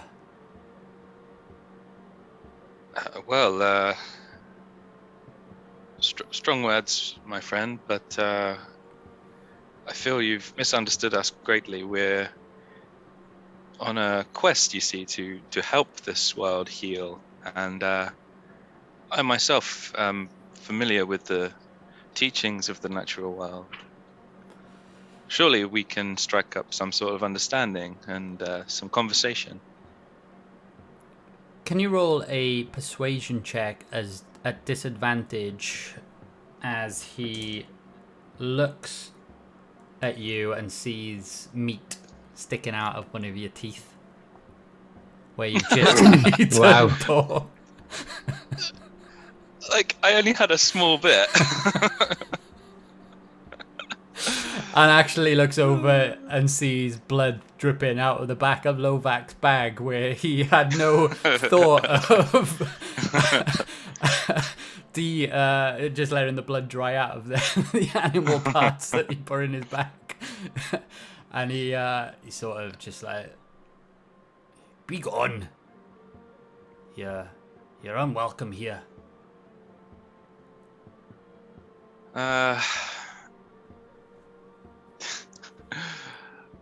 The thing is, you see, we're looking for a group of druids that live in these parts for some help. Are you one of their number? As you sort of continue to talk, he seems to be just getting agitated with you. He's just getting frustrated at all the words that are coming out of your mouth. Before he speaks up anymore, though. He stops himself. And he stares at you for a brief moment before turning his body slightly and bowing his head as if he sensed the elderly man that now walks over to you.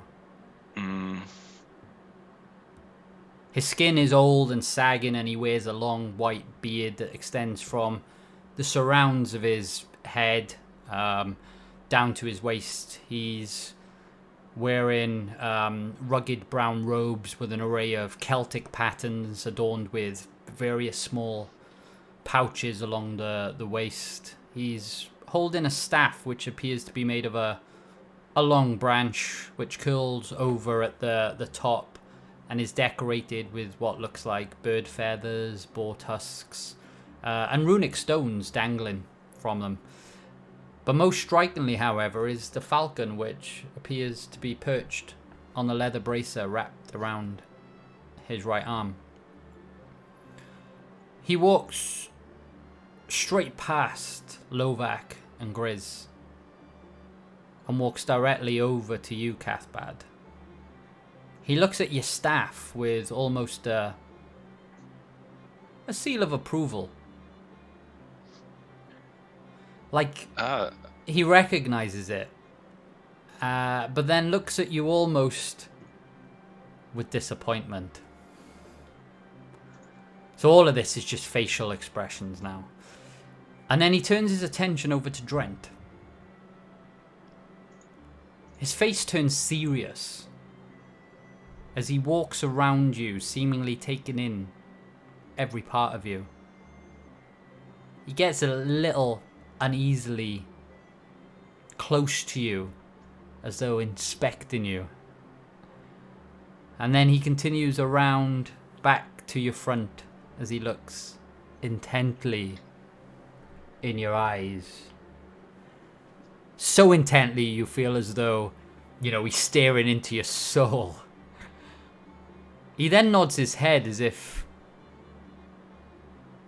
he's come up with the answer to an ancient riddle, and then walks away slowly. Does that mean we're in? So he's walking away from us, back in towards the village, or just back where towards he came? the village. Yeah. Sir, hello. Can you help us at all? I try and call after him and to kind of I'm not really sure what to do at this point. Just awkwardly stumble after him a bit. He carries on walking as if he hadn't heard you, but the young male who originally approached you speaks up. All right. All of you come with me. My name is Nahorn, and welcome to Gandryll. Greetings, Nahorn, and thank you for your kind welcome. I kind of stutter because he wasn't too kind at the start, and sort of look around the group a little bit there. But we are honoured that you would receive us. We mean no harm, and we are just looking for some friendship, and we bring goodwill to your village. Well, I can't speak for that, but the elder has approved. Gracious elder, thank you. He's gone. He's back in the village.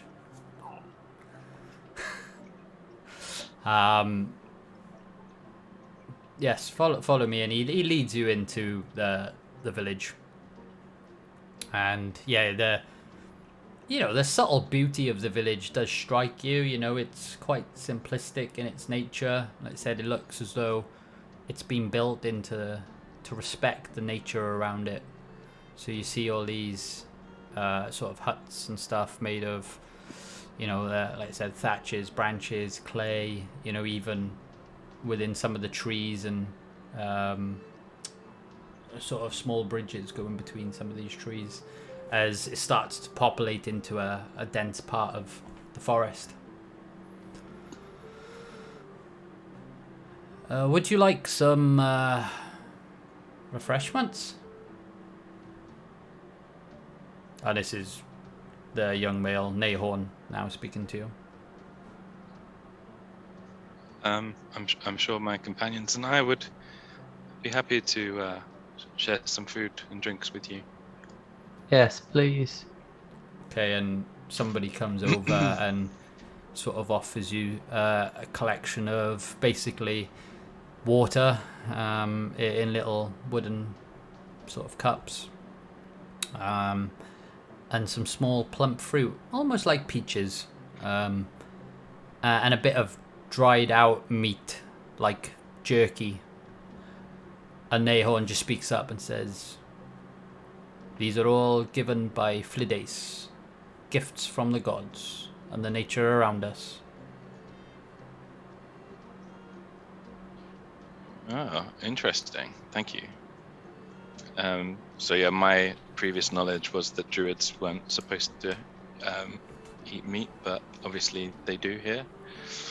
Only I'm meat not saying this out that- loud, but Yeah. Oh, okay. If you're not saying it out loud. sorry, no, sorry. I was just kind of like surprised, but like, okay, fine, you know. So yeah.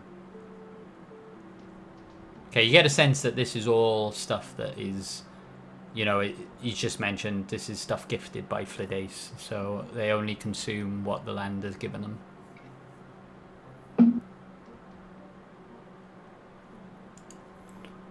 Cool.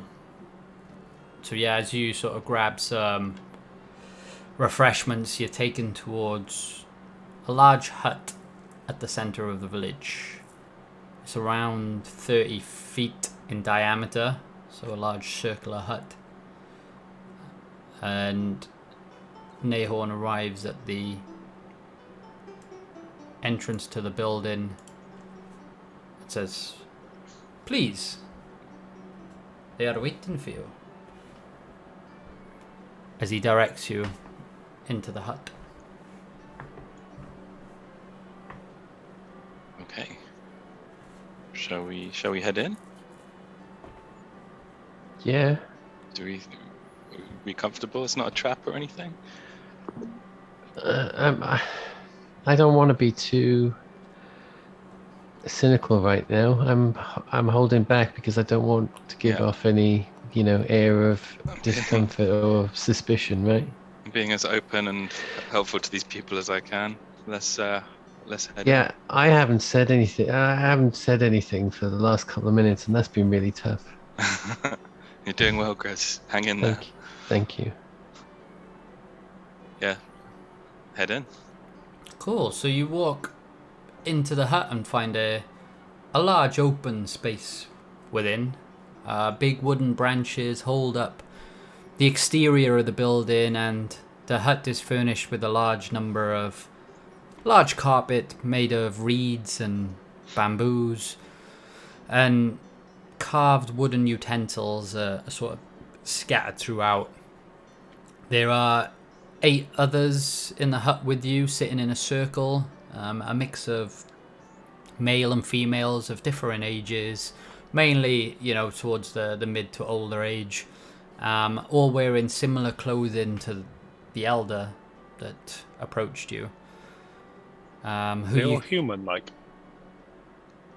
They appear to all be human to you, yeah. Some of them are wearing hoods and the like, so you wouldn't be able to discern anything from initial glance. And yeah, the elder you met at the start, you can see he's part of this circle with a pot in front of him, grinding various roots and leaves into a powder, so, you know, a typical pummel and mortis type situation going on. And as your eyes are sort of drawn to him, because you know, he's the only person you've really met beyond the person who led you into this hut, a woman speaks out. I am Elder Walana Moonspeaker. Welcome to our village. Thank you, Moonspeaker, for allowing us to share your company today.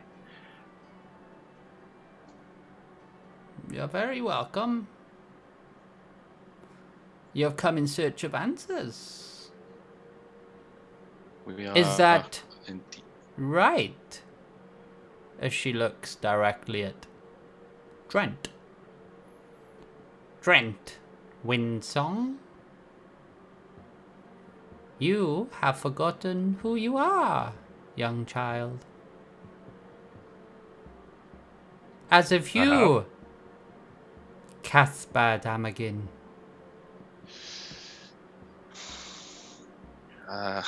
Lovak, you haven't forgotten who you are, have you? So I'm trying to hide my teeth with my lips. Oh well. No. How do you know so much about us? There is much I know of our kin. You have both been away far too long. Drente. It is a magic that conceals your past. Cathbad. You have forgotten much of the beauty that is your past. Different journeys, yet strange. You found each other and come to be here. Fate does find its way to bring those that are akin to family together. I kind of stare at Drent a little bit, and what does she mean? Dren's completely perplexed. Just like, hasn't got a clue. Just wrong person. Must have the wrong person completely. All in good time, my child.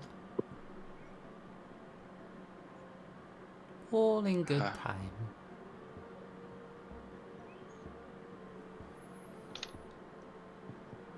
I will. I'm just remembering the thing about not lying to them, so I'll just say that I will concede that the ways of our people have eluded me for a few years, and I've perhaps drifted from our ways, but now I'm seeking new ways to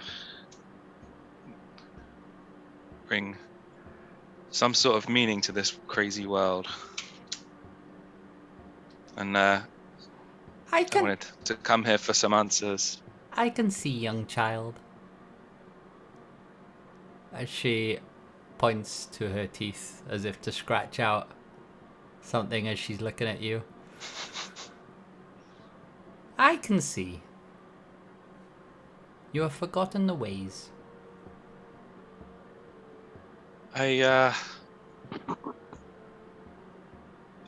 still know many of the much of the lore and many of the spells that my parents taught me, and I have some powers that have been of use to us on this quest. What ways do you speak of?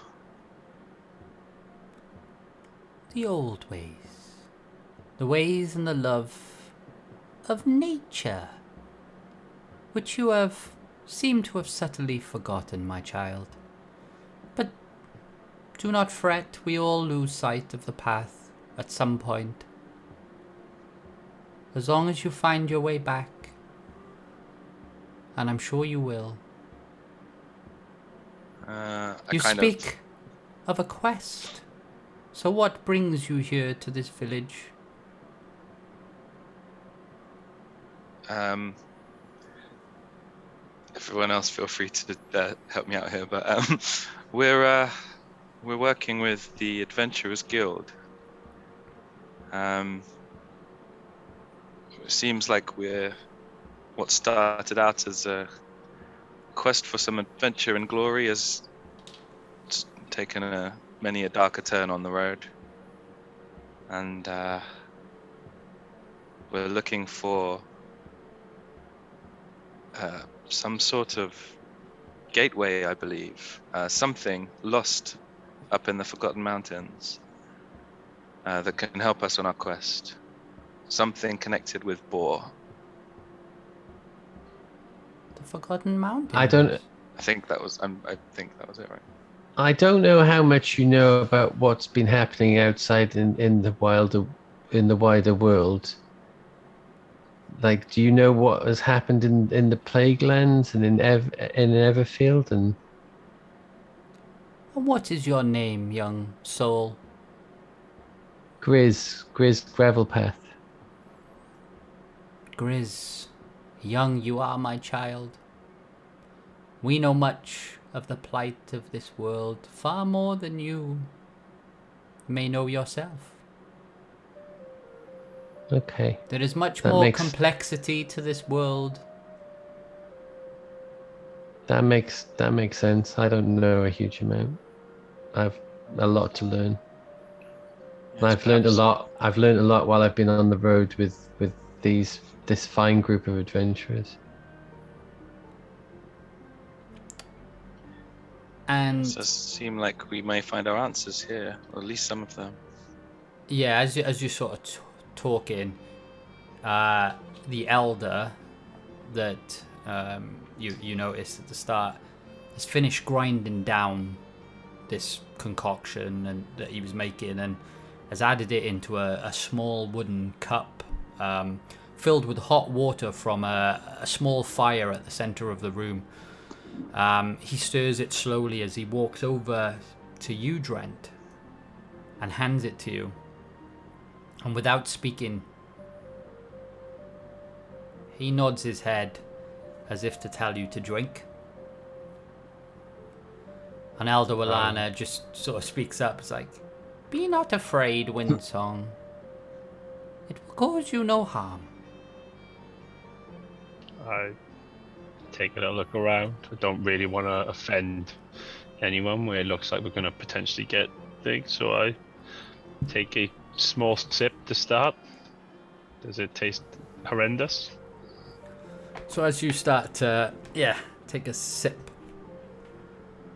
of this elixir, your mind starts to get cloudy. It doesn't taste awful, but your mind gets Keep cloudy drinking then. as you continue to drink. But as you do that, you lose sensation in your body and you drop what's remaining of the cup to the ground. Almost as if you're paralyzed.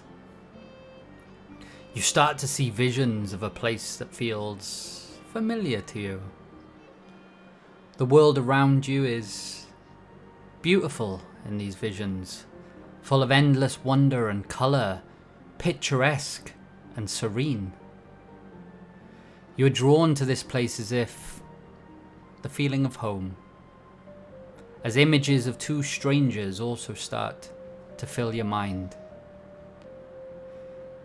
As the time passes, your visions start to get stronger, as though you're recalling past memories. Visions of these two people continue to flash in your head over and over, until almost like a lock opens a door.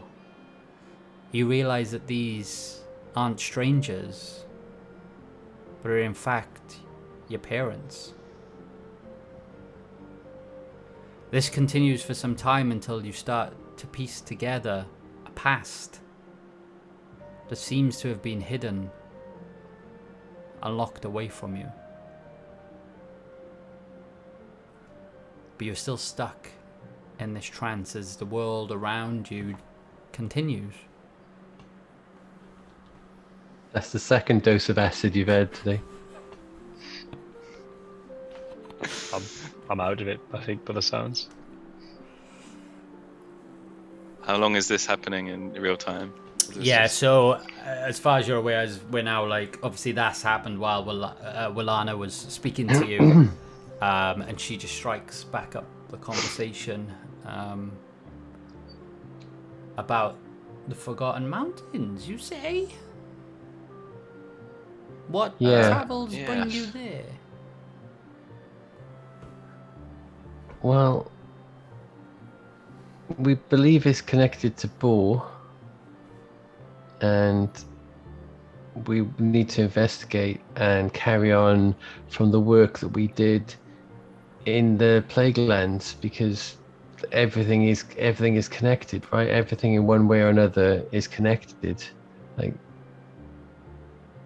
we don't know what we'll find there, but we know we must go there, and that is the string that keeps us moving forward. It's exactly like my young friend here says. Boar's power has seen us through some dark times and has helped us on our quests, and we must go and investigate any opportunity we can to lift some of the darkness from this realm. Indeed. Fate may have brought you here unexpectedly for more than one reason. To find out your true selves, but also to uncover this mystery that you seek. And as she's there sort of pondering, a younger female sits next to her, and she whispers into Willana's ear as Cathbad, you notice her gazing towards your direction with a gentle smile on her face. And as she finishes, Willana speaks up again. Yes, perhaps you are right, my young one. They may be able to help us. Do I hear her say that? She says this openly to you. Yeah. Okay. Yes, we're keen to help you any way we can. Perhaps we can help you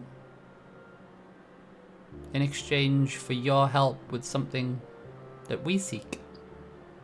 And just because I'm very keen to impress, I'm just like, yes, we will definitely help before I've even consulted the others. Excellent.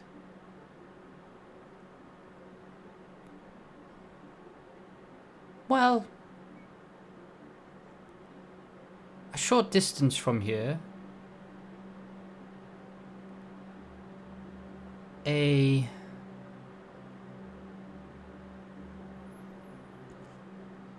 clamor of harpies have settled into the nearby hills and corrupt the land. We do not have the strength to defeat them. Is this something you could assist us with? How many harpies in a clamor? I don't know. I'm just gonna say, that's what we do, right? Right, friends? Yeah, absolutely, Cathbad.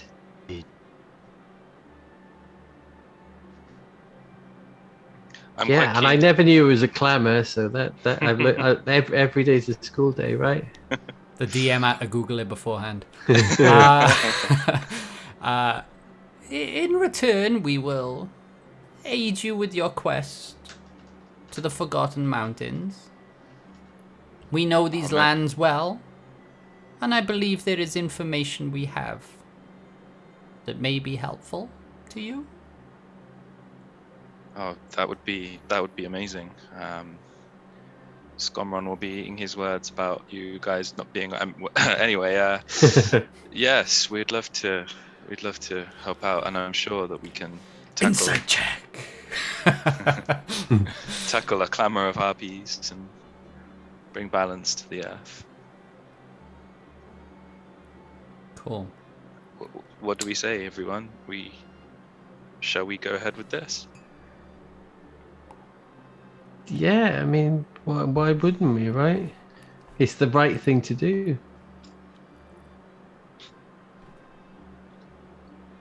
Fantastic. Yes, let's help out my kin here. I'm quite keen to like be very enthusiastic to help them because they've given Drente quite a bit of attention, which I wasn't expecting, or Cathbad wasn't expecting. So very keen to like get in their good books as well. Cool. And yeah, coming back to Drente, as everyone sort of carries on talking, you continue to see visions of your past life in your memories, but slowly starts to fade away as you awake from your trance. Everything is a bit of a haze, and your head becomes heavy with a dull ache as even the dim light of the room sort of pierces your vision, giving you a bit of a headache, as though you're hungover, and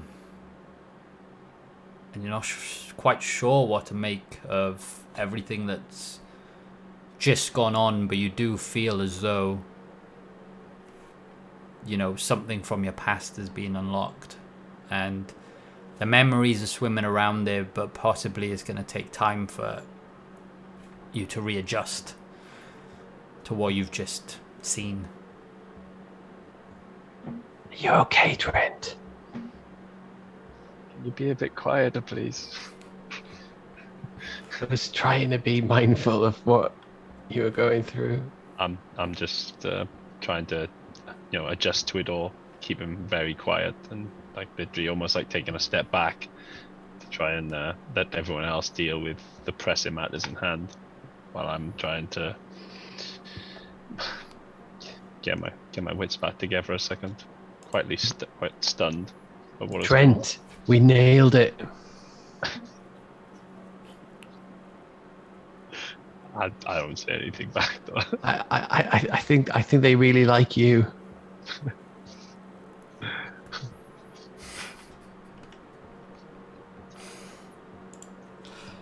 And yeah, Willana sort of looks over to Drente and she just says, "My child, your memories will return in time.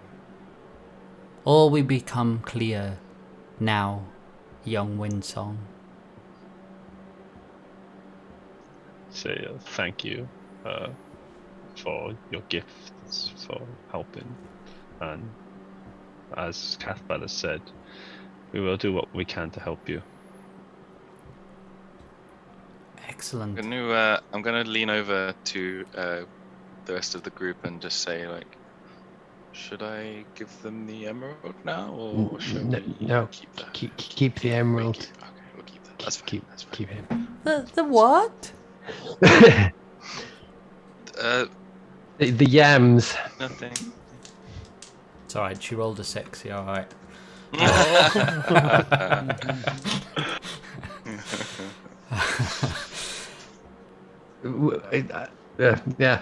Yeah. Grace is about to start carrying on, but is really, really conscious of all the effort going into just like reining it in at the moment. You know what I mean? So yeah, I'm not going to say anything else. Okay. Perhaps tomorrow we shall look to deal with our agreement. I think Drente is in need of some rest tonight. Perhaps... Yeah, he likes his sleep, does Drente? Perhaps you should take some rest this eve. And she shouts with a subtle elderly voice, "Nay, Horn!" And he comes from the outside of the tent. "Please take our guests to somewhere where they can stay." And he just sort of bows courteously. "Yes, Willana." And guides you out of the hut.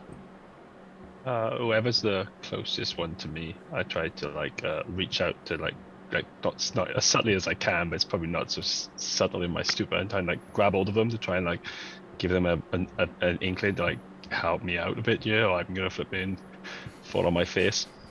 I'll help you up. Yeah. Come on, Drente. One too many. And as you Want too many magic potions. as you start to help Drente up and make your way out, the elder that you met at the start is standing by the door and watches you all pass. And Cathbad, as you walk by, he looks down at you with a bit of a snivel, like, and like a sense of disappointment. I kind of just give him a. And he walks back into the room.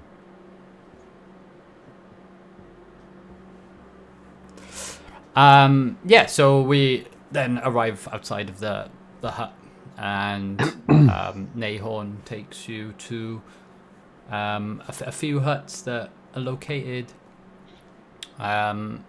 just within the sort of tree line. So the village is based around a dense sort of thicket a bit off the road. So there's a good canopy of trees around, and like I said, there's huts where there's like small bridges, almost like an Ewok village, I guess, in a way, going between the sort of the trees as well as on the ground. And yeah, it takes you off to a few huts that are actually within the trees. So he takes you up a sort of winding stairwell, and yeah, says, here you go.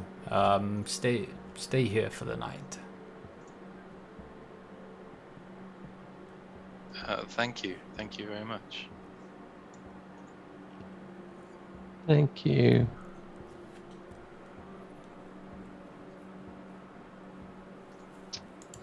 Literally about then. As soon as he gets out the door, my will goes like face plant straight down. Just I'm okay right here. Are we technically gonna have another long rest? So yeah, it was going to be up to you guys if you wanted to stay up and chat, or Okay, yeah. I have something I would like to pass some time doing, which is finally to pull out my what's it called? Statue of Wild Shape. And I'd like to start carving it into a dire wolf, or just a wolf shape. okay. So weeks and weeks after getting it, I need to spend finally use it. 1 hour of carving in preparation for the next battle. Is it 1 hour or 1d4? Did that go through all right? Yeah. So you rolled a 1. Yeah, 1d. Yeah, sorry, I rolled a 1. Oh, nice. So yeah, an hour. Nice. Master carver all of a sudden. Yeah, first time beginner's luck at carving. So, how do you think that went then, Cathbad? Well, it seems that most of our fears were misplaced. These people seem welcoming. Well, eventually welcoming, and fairly friendly. But well, they seem to have a lot of interest in Drente that I wasn't expecting. Are you a little bit jealous, Cathbad? No, I don't suffer those kind of emotions. I mean, I would be if somebody else had come into the monastery and they were the new thing. I wouldn't have liked that very much. Oh no, I don't concern myself with those kind of emotions. I'm just focusing on the job at hand, of course. Yes. Yeah. I wish I could be more like that. Well, one day, Grizz, it's just you'll get there. But seems like the guild's misgivings were somewhat wide of the mark. These people, okay, they're not the most friendly that we've met, but they seem okay. Yeah, I think it probably did help that you and Drent were with us, though, right? I mean, if it just been me and Lovac who turned up, right, it'd be a different story.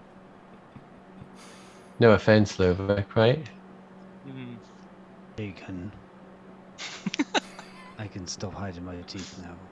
Did you just say Yeah. bacon? Don't you say bacon too? Bacon. Uh, um, I think I think we've made a positive impression, and fighting some harpies. I mean, it's pretty much what we signed up for. I think we can do this. What The are only harpies? you know about harpies, Loveback? No. You? Well, I've A never group seen of them is but called a clamor. That's right. Yes. At least it's not a Clamor of murder. harpies. Yeah. Yeah, I mean, I've heard about harpies. I've never seen one. They can fly, right? I think so. But So, we've dealt with monsters before. Have we? We've dealt with many monsters on Oh, sorry. our travels. I'm sure these harpies will be okay for us to deal with. I'd say, Grizz, from your understanding and knowledge of reading up on the world, you can roll me a history check. Drent, now that you seem to have a foggy memory of a different past, you can roll me a history check with disadvantage. Okay.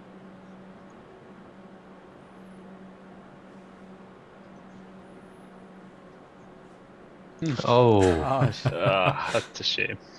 Oh, I almost had it. Yeah, so obviously Drent, you've got so much Maybe going on so. in your mind that you can't like, sort of remember anything like specific to the word harpy. It's not triggering any memories. But Grizz, yeah, you recall from stories that you've read more than anything, and texts, that a harpy is a sort of weird hybrid of, I guess, parts of a vulture, body, legs, and wings, but with the sort of torso and arms and head of a human female.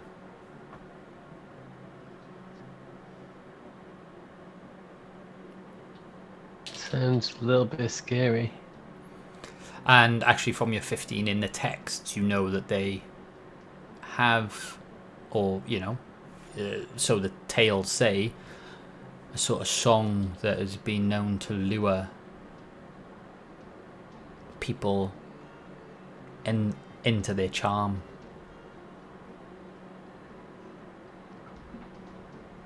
I'll just counter that with my charm. So we will.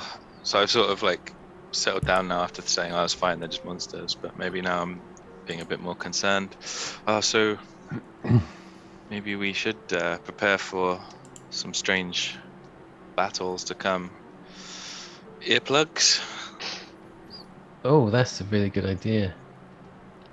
Yeah, make sure we've got plenty of ranged, options. I might actually have to use some. I never use ranged attacks. I'll practice Um, aiming my fireballs. Crossbow. I mean, we could really use as many people as we can as well, right? So, like, if Broder, Yeah. I was. how will Broder know? Will Broder know to find us? He knows we're going to Gandryll. I mean, obviously, if he just turns up at the door on his own, how's that going to work? Like, they wouldn't have let us in if you hadn't been there. We'll have to try and vouch for him when he arrives. Maybe So we maybe- can. Here in the morning. Yeah, maybe we can flag. Maybe we can flag Hmm. the mysterious cook will be arriving. Maybe we can ask if there are any warriors present among the number here that could come with us. Or at least can tell us, you know, if any of them have fought a harpy before, Yeah. what works, right? Nahorn looks like he's had a few battles with harpies.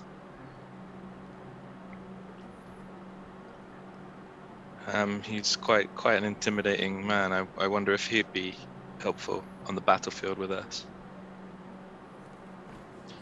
We should definitely make sure that we're, you know, prepared that we can do this as cleanly as possible. You know, even if we're sent there to kill them, I don't think we want to be kind of, you know, disturbing anything along the way, or ended up burning anything down or anything like that, right? It was interesting that they mentioned bringing balance to the land. I wonder if there is more to this than we're led to believe so far. Some deeper magic, perhaps. Yeah, like they're in a space that's needed for something else, right? You know, like like they're, if they were like near a waterfall or a fountain, or where a certain plant grows or something. We should be prepared for anything, I think. This could be more challenging than I let myself get carried away with a minute ago. We would do well to wait for Broderson to regroup with us.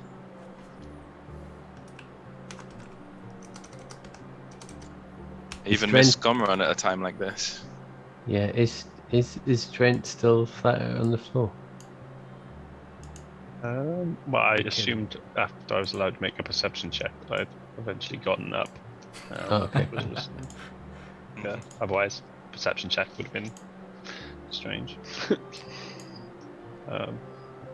Yes, I think you're right. I may have a way of helping against the song of the harpies, if it is as you say, Grizz. I am not sure. Was at this point, I guess, address Drente a little bit now. Like, Drente, were you okay after that brew they gave you? Oh, definitely not. I'm still hazy, like it's in flashes in and out of. I saw visions of, I don't know, maybe a child in a vibrant woods, like playing or something. I can't quite figure out if it's someone else or it feels like it's me, but I don't think it's me. So that's one real good drink. You guys should try and get some. Just, can you get a recipe, do you think? I know, right? Like, I had some good grog at home, but that looked really trippy. And the last name, Win something. She was calling me. Windsong? Yeah, I don't know what that means. I mean, it could be like a title. Like, it could be like maybe it's like a rank or something, I do not know.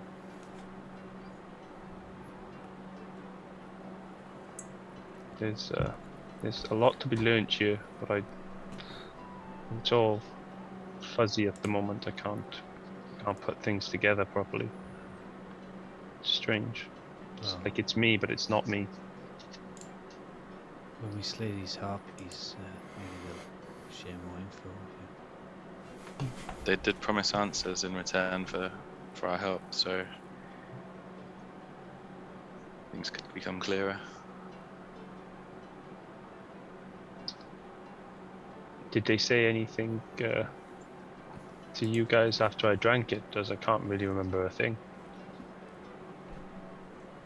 They just offered help in return for our help, pretty much.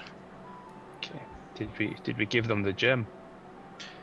No, the time wasn't right for that. Okay. What gem? I figured, yeah. I figured like killing some harpies has got to be worth at least as much as an emerald, right? Yeah, they might not even need an emerald. They definitely need some harpy removal. Yeah. Sounds like something we can do. Yeah. I think so. tasty. We'll have to try. You wonder what it tastes like, Lovat. They don't sound too nice. Didn't the Grizz say they were like half humanoid? Yeah. Yeah, maybe they are. They are in the stories Interesting anyway. to Lovat. Like you never know. Like you never know with the stories whether they're going to turn out to be like 100% accurate. But that's how it says it in the books. And there's no smoke without fire for these stories. Yeah. I mean, harpies. Have warm blood. Yeah. I wonder if they lay eggs.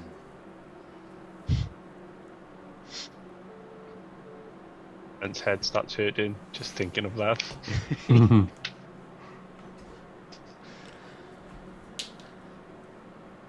Can't wait to find out. And on that note, like, yeah, what are you guys thinking in this moment in time? Scrambled eggs. Get to bed, get up in the morning, and The go night find is out what we just drawing signed on. up to. Yeah. Figure out what we Yeah. just signed up to. Yeah, I figure we probably need to like rest up as best as we can, and if any good ideas come to us, either between going to bed and getting up in the morning, right? Some inspiration for a plan, but we have a rough idea what we want to do, right? Yeah. Think so? Kill harpies. Yeah.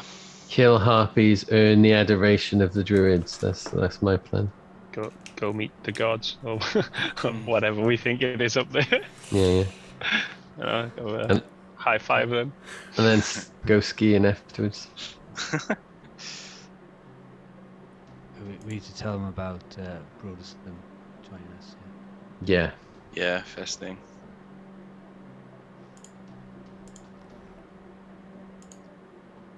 Okay.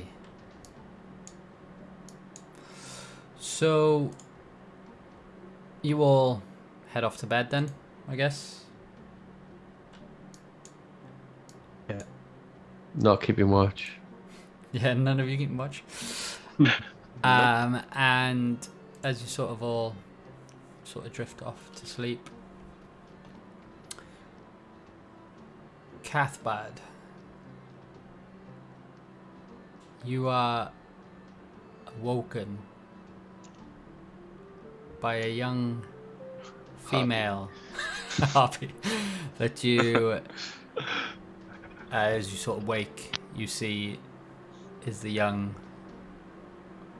woman who was next to the elder Willana in the tent. She, shh, come with me.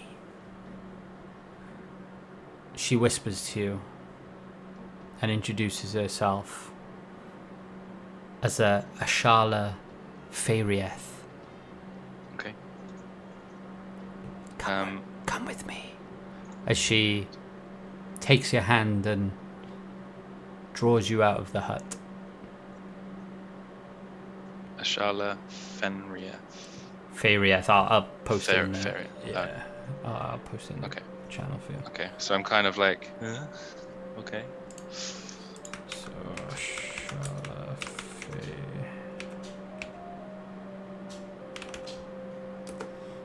There you go. She, takes your hand, and as she's sort of quietly telling you to come with her, she takes you back down the steps which brought you up to the hut and where you were all staying. And she takes you down into the forest and into a small little grove. You're surrounded by trees and into the side of this one tree. It's larger than all of the other trees around. You see a small well. And she says to you, "You are fortunate. You have come on the night of a full moon. Look into the moon well." And she points to you to look. Okay, so I kind of... Don't be afraid. Look. I don't feel afraid. And then I sort of, wander over. And as you look into the well, the water starts to take a shape. And you find your mind wandering into a vision of what is then appearing in this water. You're brought to a place of awe-inspiring natural beauty. The twilight of an ever-setting or rising sun just hangs on the horizon and bathes the space around you. The sight of the local plant life is just captivating as their deep and colourful bloom just overwhelm your vision. Even the sort of soothing and aromatic fragrance just fills the air, bringing with it a sense of calm and peace. Heightening your senses as though the air was more pure than what you've been familiar with anywhere else. You're getting all of your senses just hit. And it rekindles part of the love of nature that you once held in your heart that you'd once forgotten. It reminds you of a time that when you were a child that you've forgotten. The ways of the world have taken you in a different direction. But the fulfillment of all of these senses just seems to resonate with you, as if reminding you of what you once truly loved. And then the vision shifts to show you something else.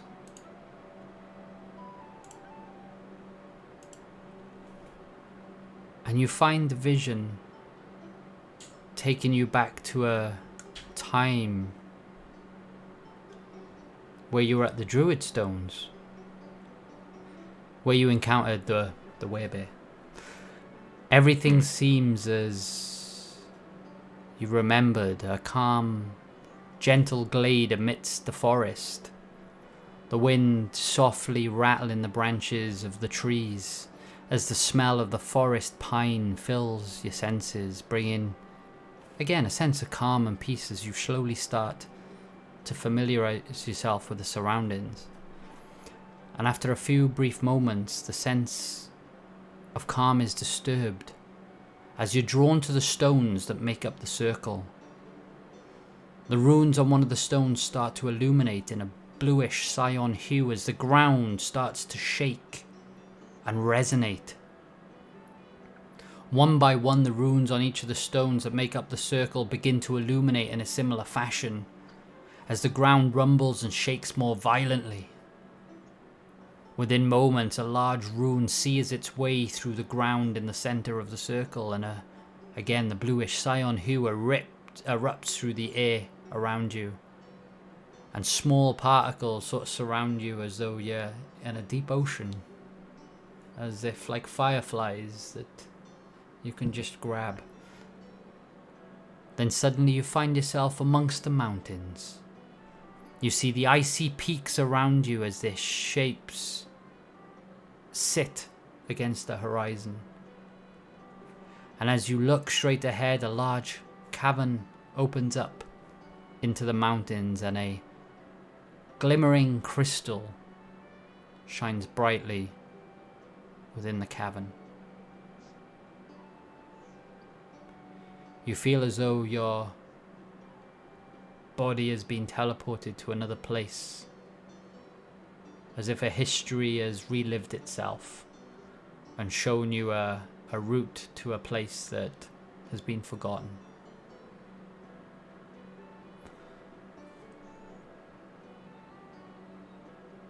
And I will move you over to the battle map, just because I'll share this with you all.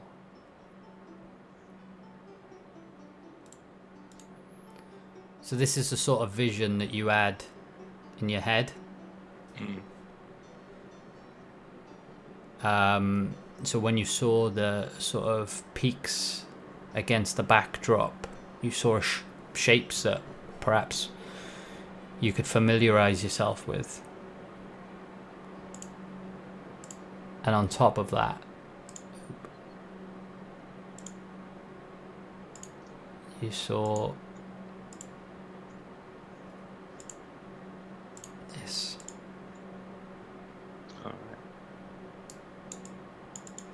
Again, that hasn't come out well for the purpose of the stream, but yeah, so that just gives you a little bit more of a highlight of the cavern and the crystal that glows brightly at the end of this cavern.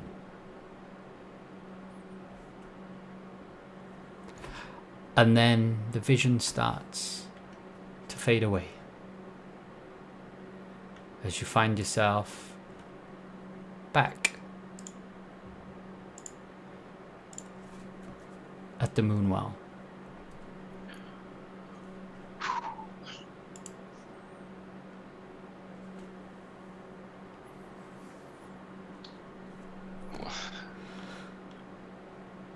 What was that, Ashala? And Shala just speaks to you and says, "It is your past. It will show you your true desires, your true love, and your beliefs. But you saw something else. Is that right?" I saw a place. I saw many places, both beautiful and strange. I feel like it's a place that we'll be going to soon.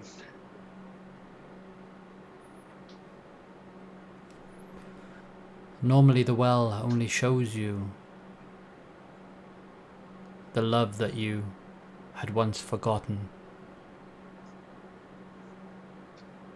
But sometimes it can show you more, something that you desire.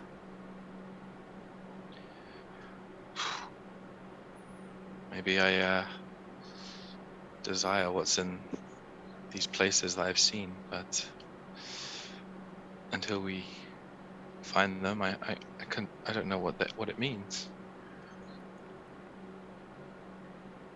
A passage?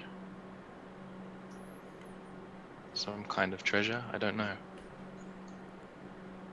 Perhaps. I thought you should know. Thank you. And yes, we shall learn more of each other in time. As she just smiles at you and says, "Perhaps you should go back now." Yes, I will. Thank you for showing me this. You're welcome, Cathbad. And she directs you back off to the hut to carry on your night's sleep. And we'll end tonight's session there. Nice. That was awesome. Cheers. Nice one, Mike. Thank you, everyone. Good. Yeah, cheers. Those druids are alright, aren't they? Yeah, they weren't as intimidating as Scomrow made out, right? Yeah, we're a nice bunch. Definitely cannibals. Yeah, what's the meat? Yeah, that's the. We don't know where A jerky. the meat. Yeah, the jerky came from. Might be bugbear. Whoa. Could be Harpy. Could be. Wow. Well, I guess we'll find out in 2 weeks' time, right? Yeah, absolutely. No, I guess obviously thank you everybody for tonight's session. Yeah, we were missing obviously Broderson tonight, so he'll be returning with us in 2 weeks' time. So the next session will be on the 15th of February. But obviously a big thank you to you guys for attending tonight. I thought that was a really, really good session, and nice to draw out a few backstories there and really bring those into play. So yeah, really, really interesting trip to the Druids. And obviously thank you everybody for tuning in if you've been watching tonight, and obviously for all of you as well who are watching this back on our Twitch and YouTube channels. Obviously really appreciate your support, and please do like and comment on our videos. Let us know what you think. We would love to know. You know, this is our third session in now, and I think we're all really enjoying it. Yeah, 100%. It definitely adds a little bit of a different layer to be streaming. So no, really appreciate everybody's time watching us. And again, if you like us that much, please do give us that subscribe on our Twitch and YouTube channels as well. We'd really appreciate it. But yeah, we look forward to seeing you again in 2 weeks on the Tuesday the 15th of February. And happy February everyone as well tonight. We made it. Yeah, absolutely. We did. We've all made it through January. Yeah, so we'll see you in 2 weeks' time. So have a good night, everyone, and thank you to everybody again for joining tonight. Absolutely. Thank you, everyone. Chaos. Good night. Cheers. Good night. Bye. Everyone.